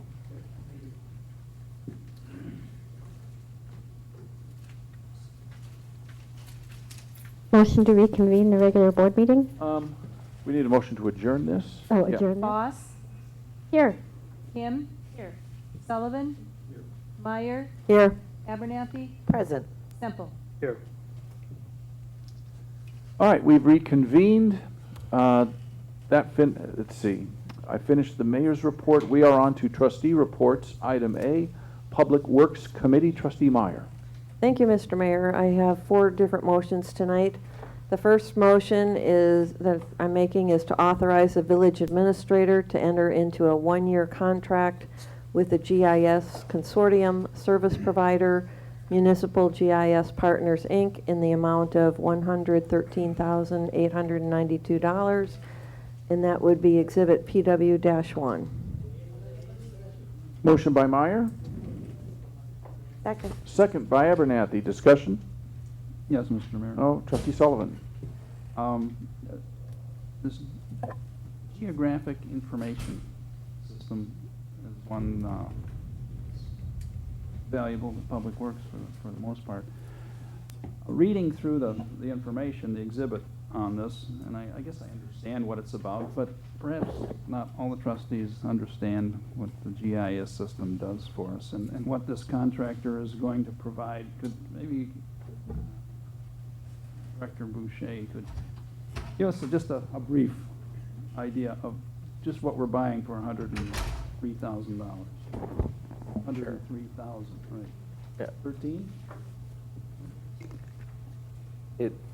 It certainly has its basis in the public works and engineering environment, but it definitely has a broad and widespread resource to the other departments as well.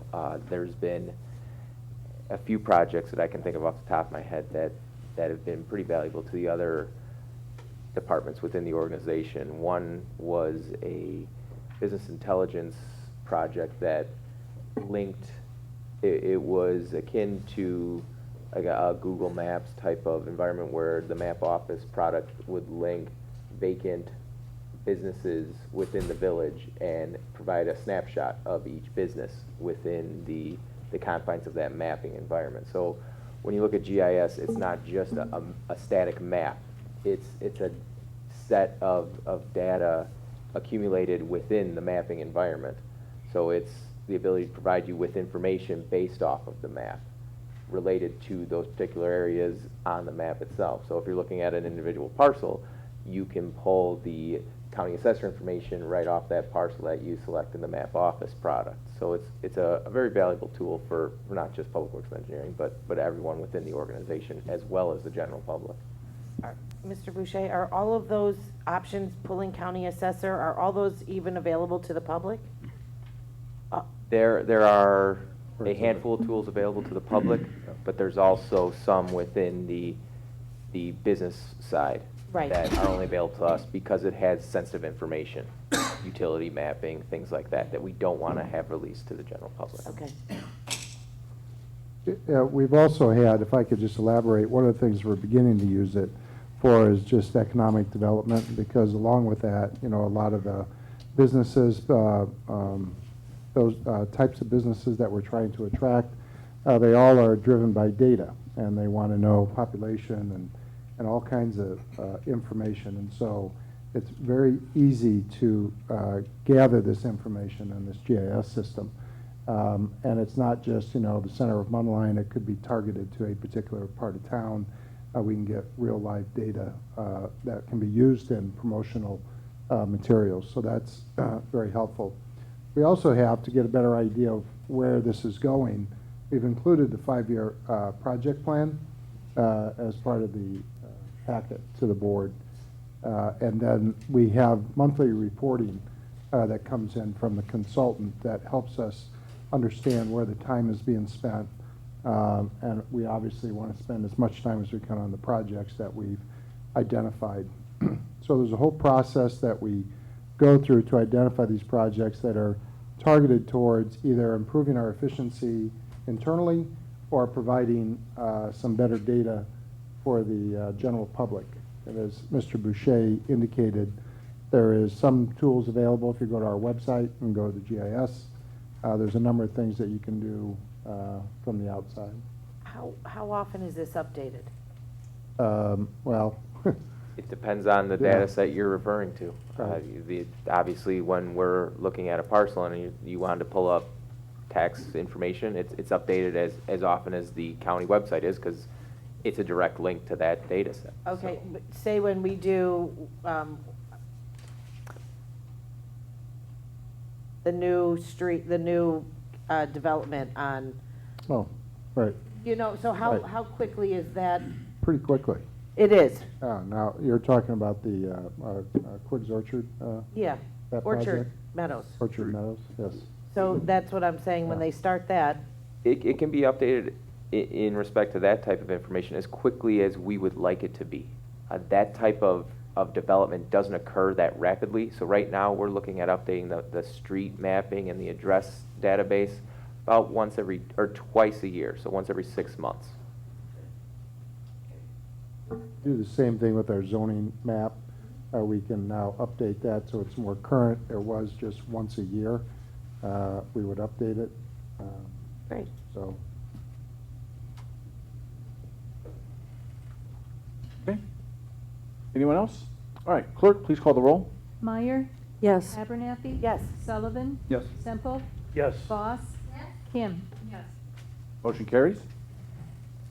All right, thank you, Mr. Mayor. The second motion I have is I'd like to make a motion to adopt a resolution accepting proposals and authorizing purchase orders for the purchase of 2 pickup trucks and a service truck from Bob Riding's Fleet Sales, Taylorville, Illinois, in the amount of $74,131, waiving bids, accepting proposals, and authorizing purchase orders for the purchase and installation of additional equipment for 2 pickup trucks and a service truck from Linco Equipment Sales, Inc. of Maryville, Indiana, in the amount of $63,028, and purchasing 3 mobile radios from Radicom Business Communication Systems, McHenry, Illinois, in the amount of $1,008.99, and that would be Exhibit PW-2.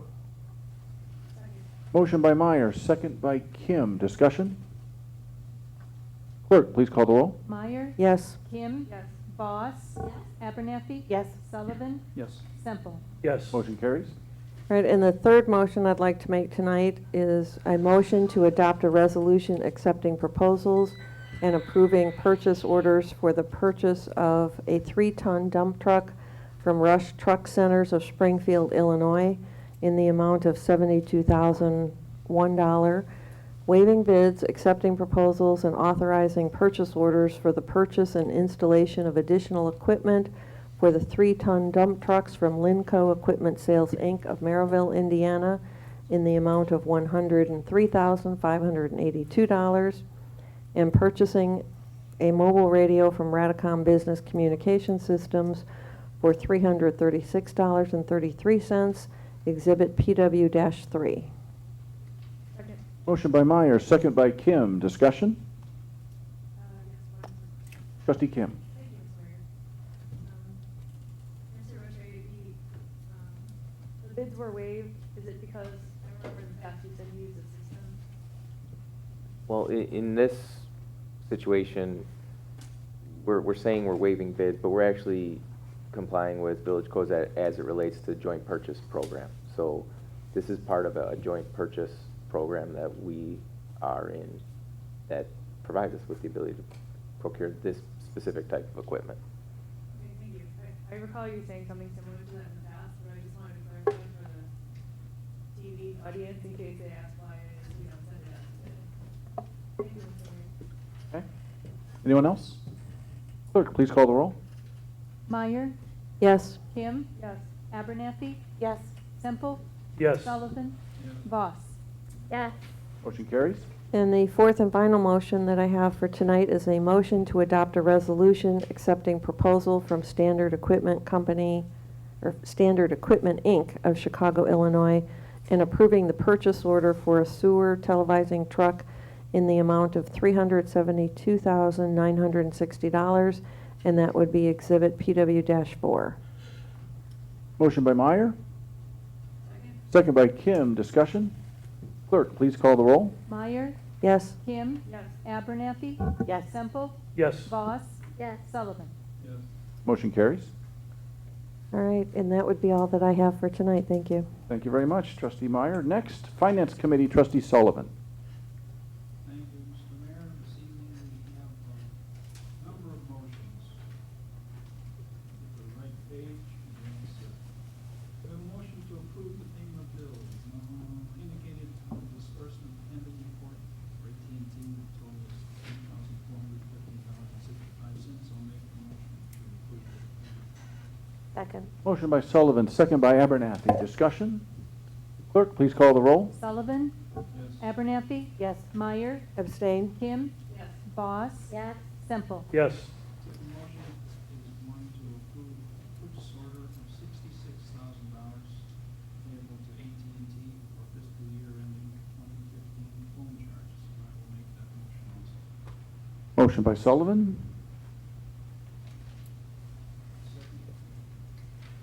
Second. second by Kim. Discussion? Clerk, please. Oh, Trustee Kim. I was just curious, in one of the past meetings, we had discussed possibly shopping for different phone vendors.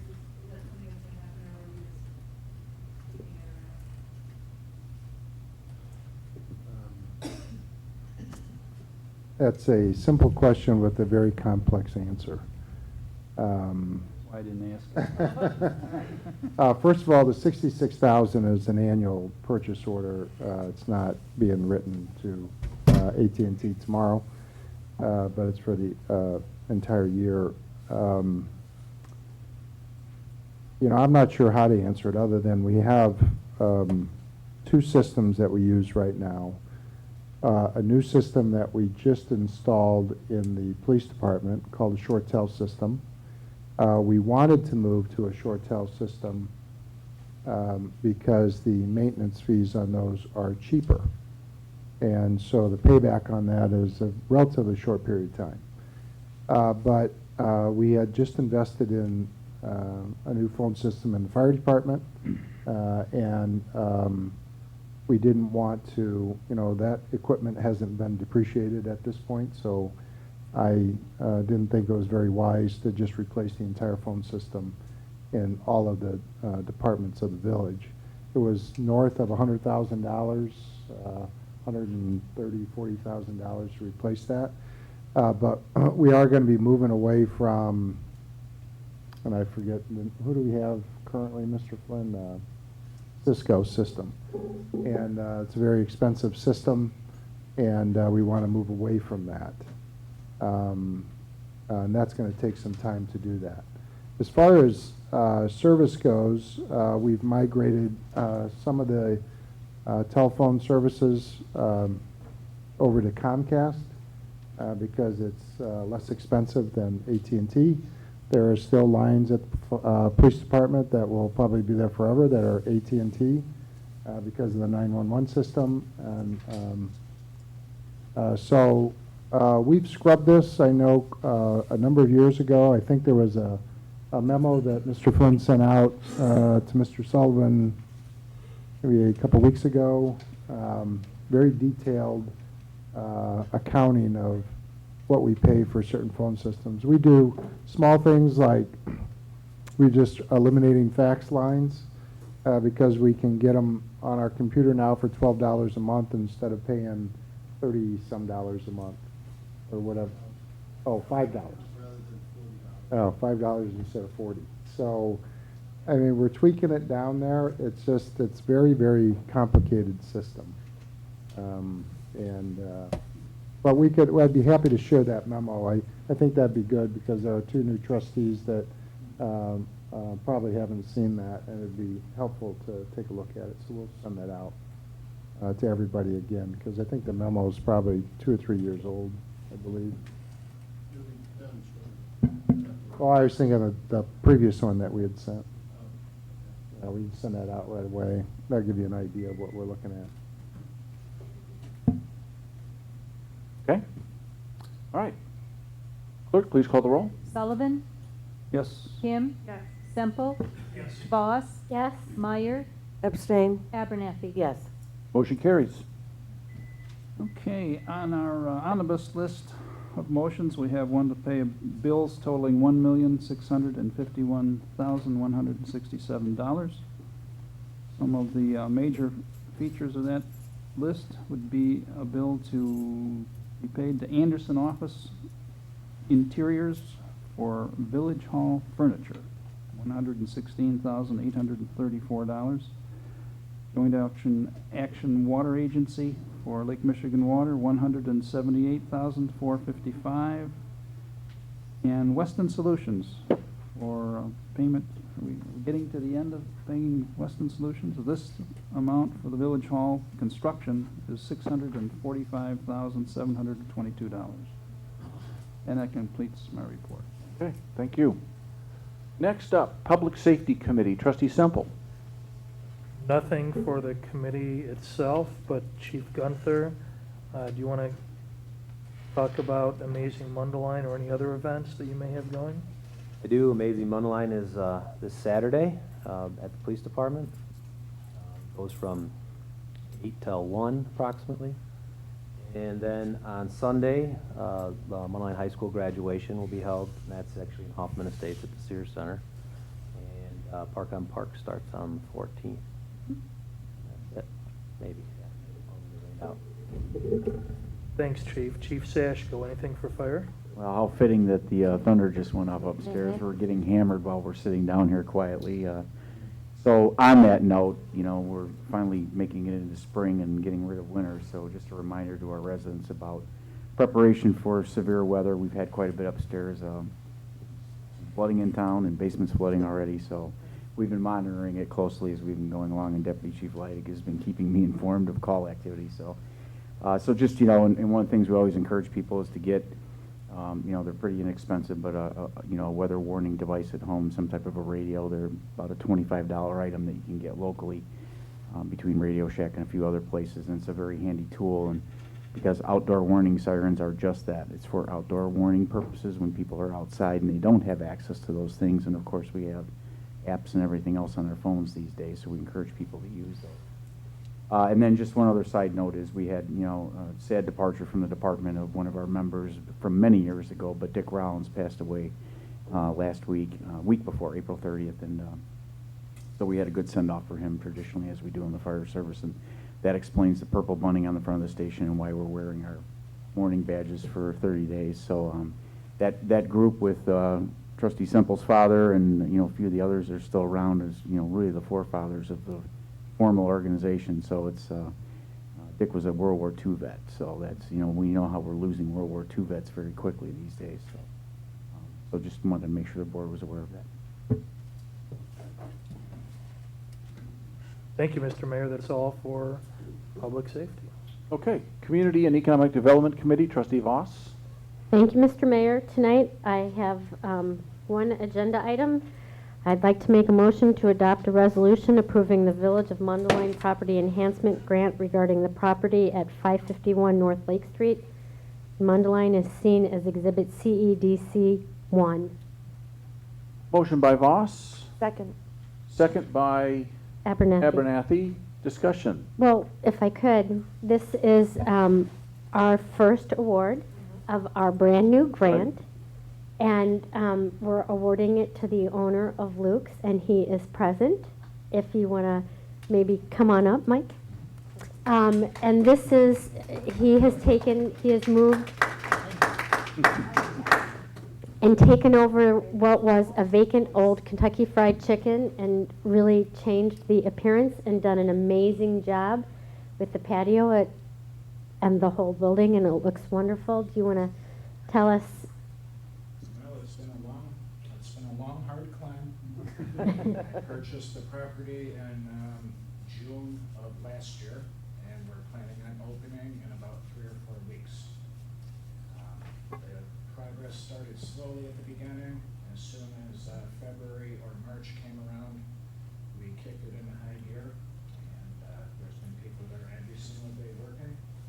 The interior of the building is transforming itself. The outdoor eating area is the first step of my exterior improvements. We're going to be painting the building. I have signage being installed. The parking lot was done last fall, and we're moving forward, looking to open the week after Memorial Day, which to me feels like tomorrow. That's how quickly time has been going. But the majority of the big things, such as electricity, are behind me. The heating and cooling units on the rooftop, gas, water, you know. This building was vacant for 9 years. And I literally started from scratch with all of the items. Very little of it was salvageable.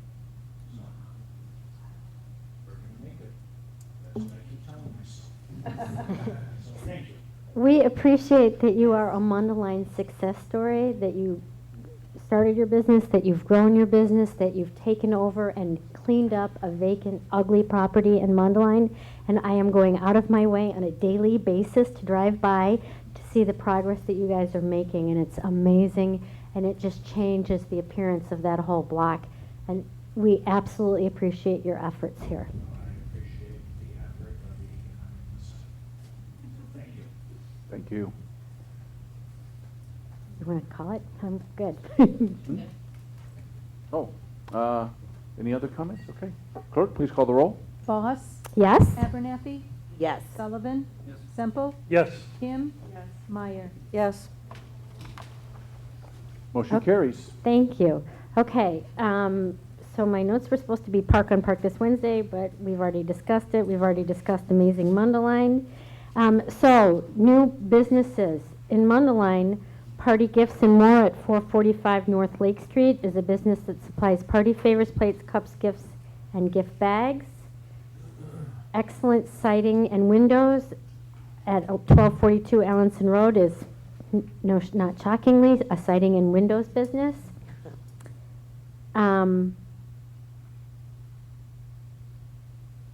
Some of these might be a little bit ahead of where they were. Let's see, Biomed Group Vitamin Shop at 360 Town Line Road.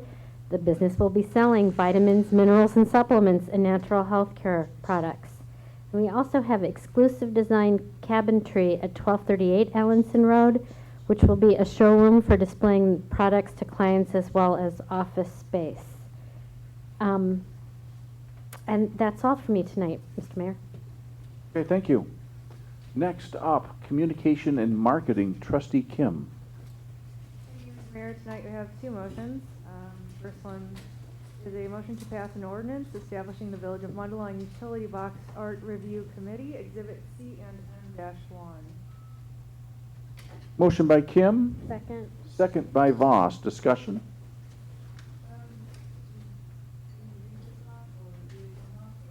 That's the next one. That's the next one. Yep. Next one. Okay, clerk, please call the roll. Kim? Yes. Boss? Yes. Meyer? Yes. Abernathy? Yes. Sullivan? Yes. Semple? Yes. Very good. Motion carries. All right, and then our second motion is to confirm the mayor's appointments to the Mundelein Utility Box Art Review Committee as follows. Myself as chairman, Linda Doyle, Sue Peterson, Susan Peterson, and Dakota Norton. Had to wait.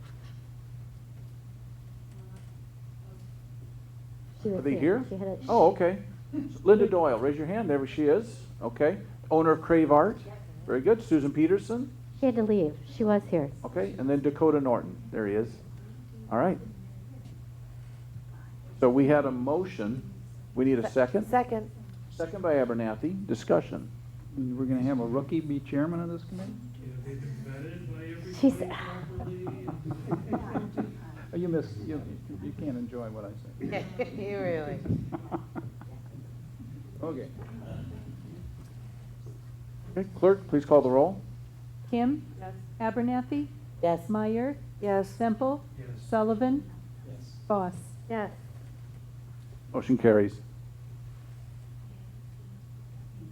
Okay, so they don't come up and speak? No. Okay, all It's right. not a standing Thank committee. you, Mr. Mayor. No, but we can say thank you for volunteering to do this. Mhm. We're all very interested in what happens with those three boxes there, and it's already gotten some press coverage. And, good luck to you. We'll be watching with great interest. Yeah. Thank you for coming out tonight. You can stay instead of going in. Hmm. It's almost over. Are you done? Okay, next up, Trustee Abernathy, Transportation and Infrastructure Committee. Hey, I have a few motions this evening, Mr. Mayor. Save the best for last. Okay.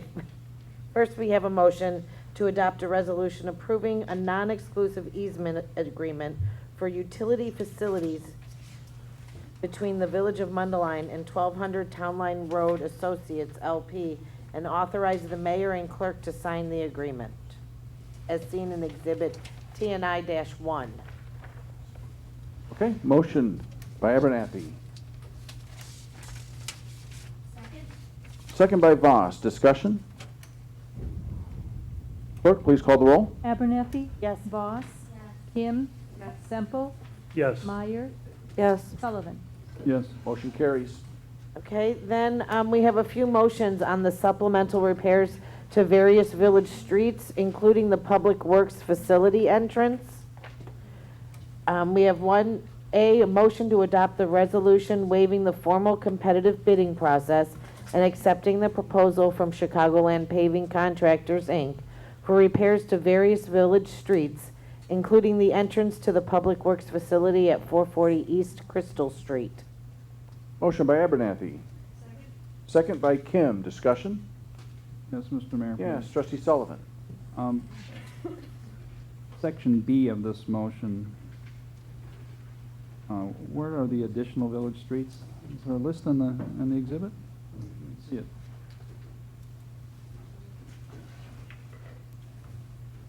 Sorry, No, I don't. I'm late asking that question, but tell me if you can. There should have been, but if there's not, we will provide that to you. I can tell you it is located near Cortland. One of the Cortland itself is one of them. Prairie is also another one. Whiting is also another one. These are in the area of Greenview and Emerald and... Yes. But I will provide that map to you first thing tomorrow.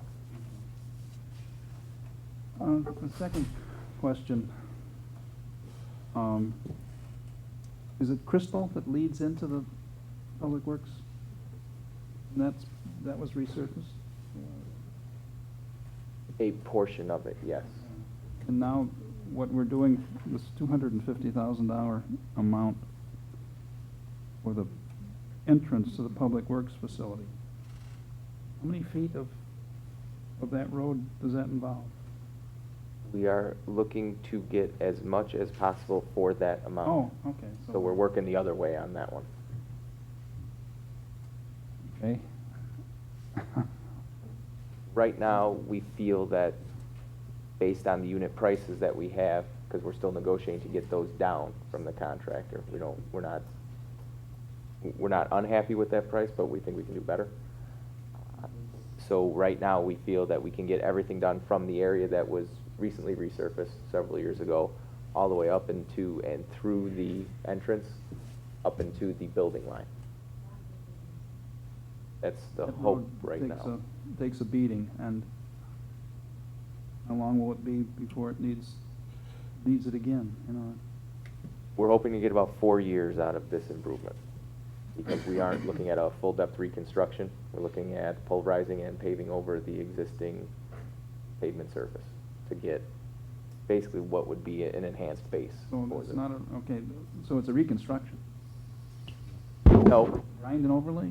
It's a pulverization and overlay. So we can't grind what's there because it's pretty much in rubble at this point. So we're going to pulverize to the point where it is effectively gravel, and then overlay that.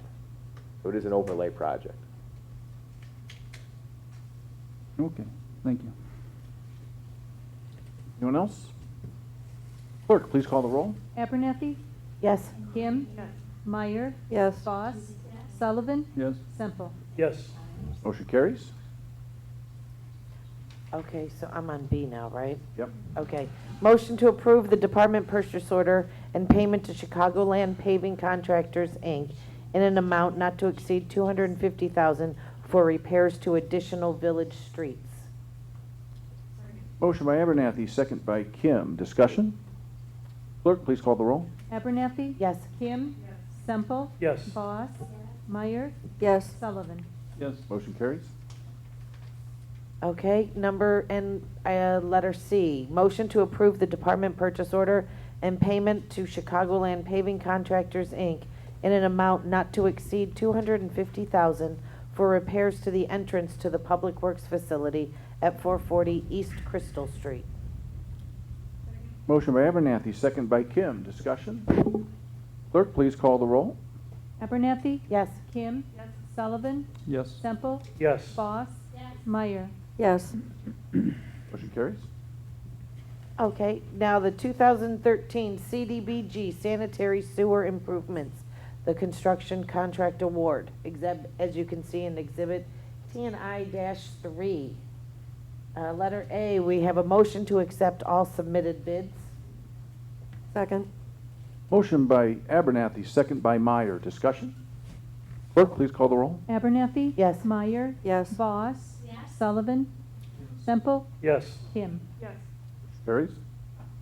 Okay, B, a motion to award a contract to Pipeline Solutions LLC for the 2013 CDBG sanitary sewer rehabilitation project. Second. Motion by Abernathy, second by Meyer. Discussion? Clerk, please call the roll. Abernathy? Yes. Meyer? Yes. Kim? Yes. Semple? Yes. Sullivan? Yes. Boss? Yes. Motion carries. And our last, motion to authorize the mayor and the village clerk to execute a contract with Pipeline Solutions LLC in the amount of $328,593, subject to the receipt of required bonding and insurance. Motion by Second. Abernathy, Second. second by Meyer. Discussion? Clerk, please call the roll. Abernathy? Yes. Meyer? Yes. Kim? Yes. Semple? Yes. Boss? Yes. Sullivan? Yes. Carries.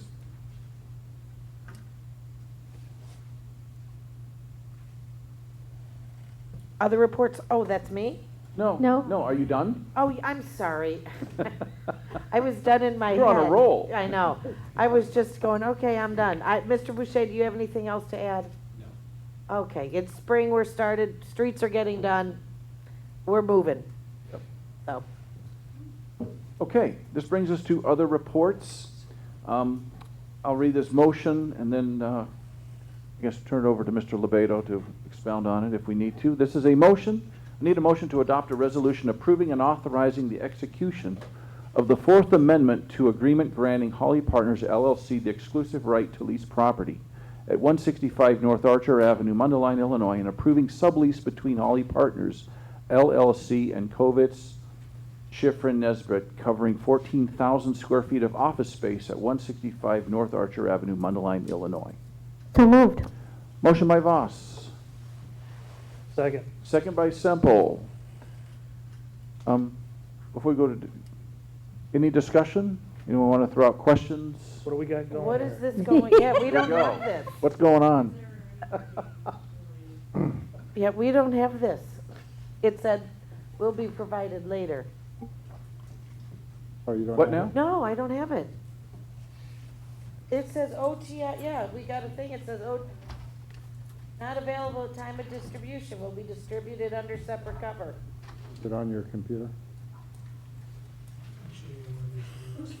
Okay, I don't, you know what, I don't, Well, I think I have it in mind, but the question, I mean, we have talked about this in the past, I think, and had various questions right here. and concerns. Were all those issues resolved? Well, let me, Or what's the difference between then and now, I guess? well, I think I'm not sure what all of the issues were, but the parking, we found a way to move forward to address the parking problem. What I'd like to maybe just start with is just to give a little bit of a background and kind of go over what action that we're looking for tonight.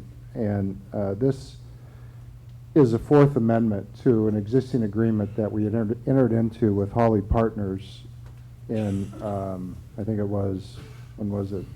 2010. Long time ago. 2010, as part of the real estate transaction for the purchase of the Sigma Services, formerly Sigma Services property at 225 Hawley Street. And then there were various amendments to that agreement that ultimately extended the term of that agreement to March 31st, 2018. This Fourth Amendment extends the term for 15 years beyond that date, or oh, I'm sorry, 15 years from now, which puts it in 2029. And it only extends that for the KSN tenant space, that sublease between Holly Partners and KSN. So Not the rest of the building? not the rest of the building. One of those, there is a provision, though, in the Fourth Amendment that provides that essentially this Fourth Amendment explodes or goes away if we don't reach agreement for the extension of a lease with Sigma Services.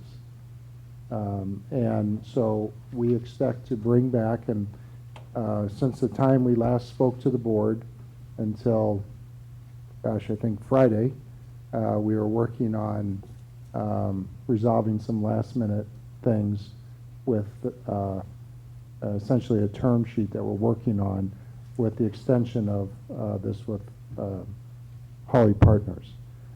And so there will be further action required by the board, and we expect to have that on the board's agenda for June 9th. The first step with the Fourth Amendment is simply allowing this existing agreement to be extended for KSN, and then also approving the sublease between Holly Partners and KSN. And that document is included and attached to the Fourth Amendment. It provides, as I've indicated in the staff report, expenditures of about $1.275 million. Some of that cost is $700,000 is for estimated tenant improvements for KSN. There is a early termination of the KSN's current lease. It could cause us to pay up to $575,000. The way it's written right now is that if they stay in their space longer, that number comes down, is less. And then those expenditures then are recovered through lease payments that KSN has in the sublease. And those leases are, for lack of a better word, will be shared with Holly Partners. At what percent? We currently are, there's an 8%, that will be coming on June 9th, but currently it's an 8% management fee with a 5% asset management fee on all future leases. So, so that will all come forward after this. So the action tonight, what it does is allows KSN to now really look hard at this sublease and get back to Holly Partners if there's any changes to that they want, or if it's acceptable, so that we can keep that moving forward. Okay, thank you. I think some of the questions that came up in earlier meetings were related to what's coming up June 9th, so thank you. Yes, Okay. yes, I think I so. wasn't sure that there was another part to Yep, it. there's two parts. Okay, This is thank part you. number one. Anyone else? Okay. Clerk, please call the roll. Boss? Yes. Semple? Yes. Meyer? Yes. Abernathy? Kim? Sullivan? Yes. Motion carries. Did we want to introduce the Holly Partners that are here? Yeah, go ahead. Yeah.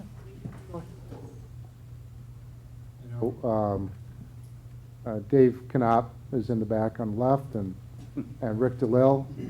They're the two that we've been arm wrestling with for a while. So, Is that what you call yeah, right. No, we want to thank the village. We're real happy to participate at 165 North Archer. We call it the Archer Commons, and we're real excited about getting KSN there. They're pretty much I think the largest law firm in Lake County, right? You want to talk a little bit about KSN or what they do? They do, obviously they're a law firm, they do condo laws, the main law they do, but they have several practices inside of that. And we've talked to the mayor about some other things they want to do here in Mundelein too, which is pretty exciting. Once this gets done, I think we'll talk more about that in the future. But they're gonna bring about 89 employees here, of which about half are lawyers. It's gonna be a real good presence downtown. I think it's gonna really show other companies in the area that Mundelein is very serious about what they're doing downtown in terms of bringing professionals in.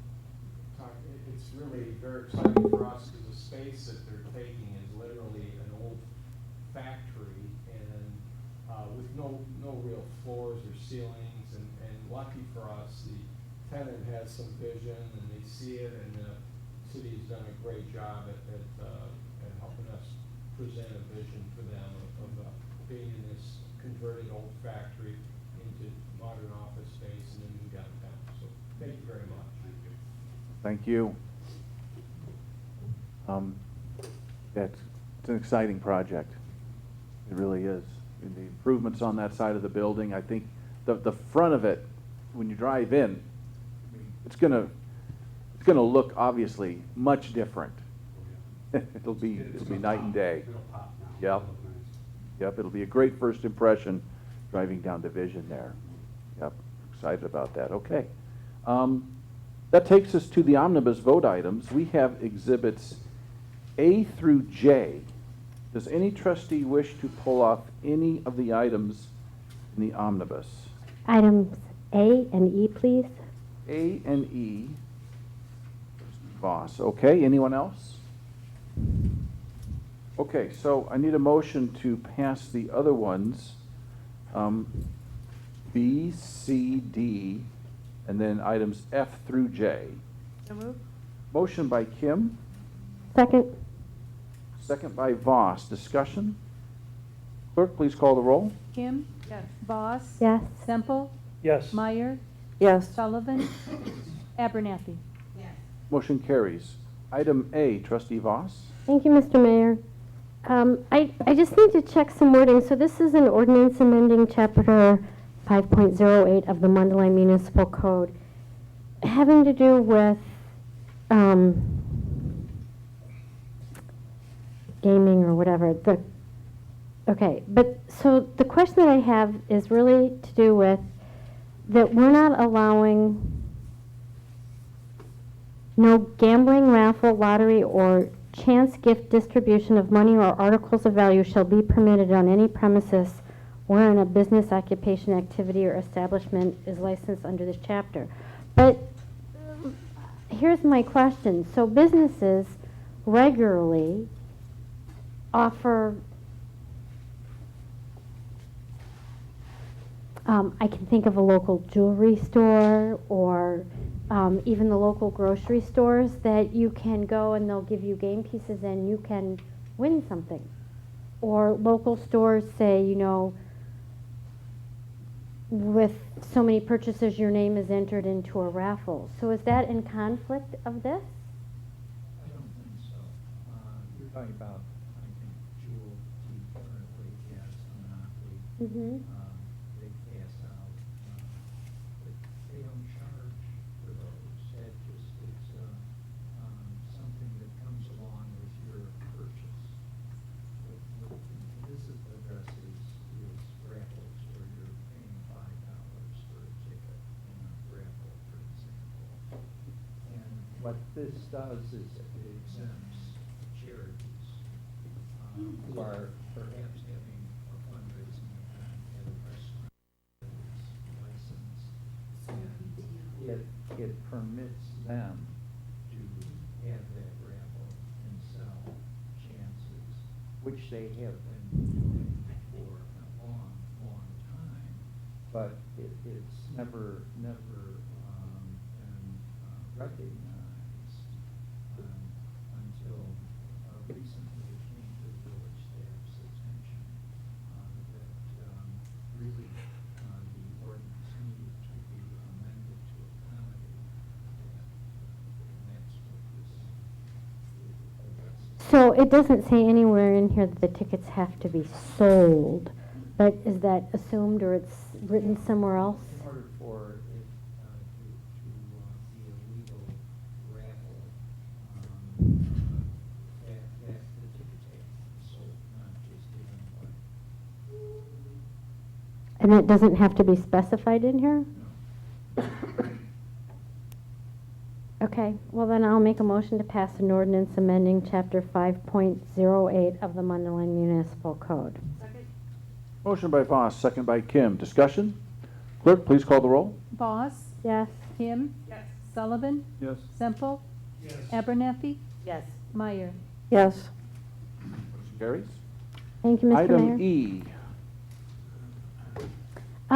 Item E is a motion to approve a departmental purchase in the amount of $5,000 for Lake County Partners for the 2014 membership. And I recognize that our membership has gone down $1,700 from the previous year. But I was wondering if staff could tell me if we have ever gotten any benefit from the Lake County Partners, like actually, I don't know, bringing us anything or helping us in some way?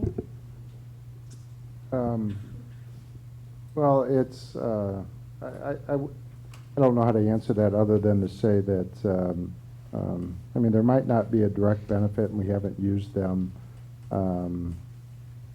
you know, in recent memory. I know that they have been engaged, and I've been at meetings with Medline, and Mike Stevens from Lake County Partners was at the table when we were talking about their expansion plans, and has offered their assistance as we move forward with those discussions. But I guess I probably view it more as, you know, it's one of those organizations that if you stand outside the room and look through the window, I'm not sure there's a lot of value to doing that. And that I think sometimes, you know, you're paying for this membership to be part of the group that is working towards more economic development for Lake County. And, you know, I just, it's really a question for the board, you know, whether or not they see any value in it. I can't tell you that they brought a specific project to us and said, you know, all due to their efforts. It's just not one of those. I know Victor is in communication with them often, but maybe he's got some other thoughts on it. They did. They actually brought Rupert and me to us. Oh, well, there you go. Okay.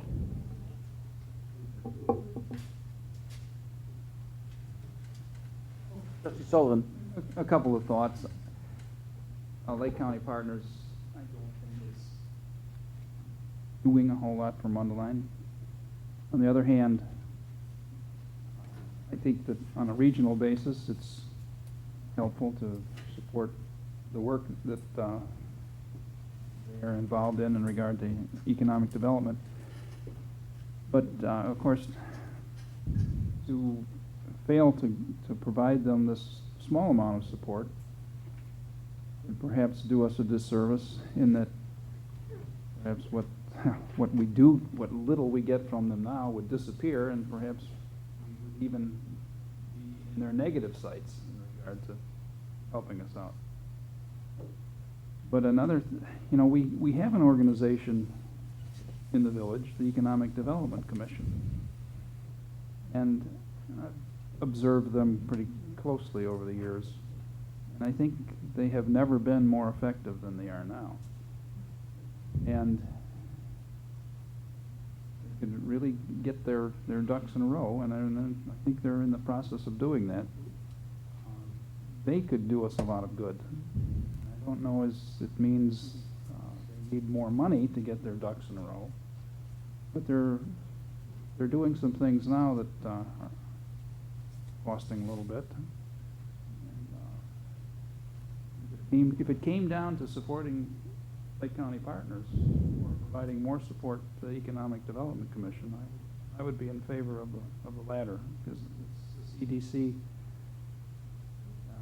doing, I think, providing at least the potential for a lot of economic development, and a lot of helpful things are going on right now. But I'll not be opposed to this $5,000 for Lake County Partners. I want them to stay engaged, and they are. They've come to town very recently. In fact, their director talked to the Economic Development Commission, But I think I think staff needs to stay with them. We can rely on them to come to us. Tell them what we need, what our hopes are, and ask them how they're going to help us. Put that $5,000 to work. Okay, thank you. Just one last thing, that Mr. Stevens has been, I think there maybe 2 years now. Yeah, I think it's been about 2 years. So we had some, concerns with that organization, in the past, and that was one of the first things we did when Mr. Stevens was selected for that position. Is we had a meeting with him and told him in very plain language what some of our concerns were in the past, and that we expected there to be a better relationship with Lake County Partners. So that message is, delivered to him a long time ago, and I think that he appreciated the candid conversation, and we pointed to some very specific things that we thought that they just dropped the ball on, and so I think we at least started off on the right foot, and every time we've reached out to them for information, they've been responsive. So.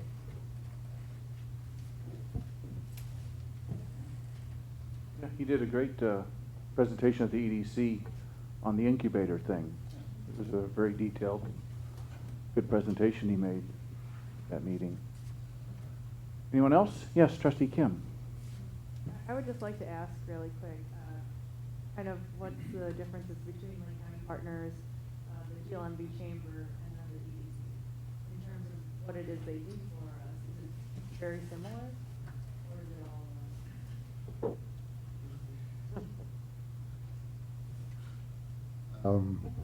I can get you information on that. It would probably do a lot better for you to read some information about it than just have me tell you about it. But the EDC serves the same as the Lake County Partners, except it's a commission of the village.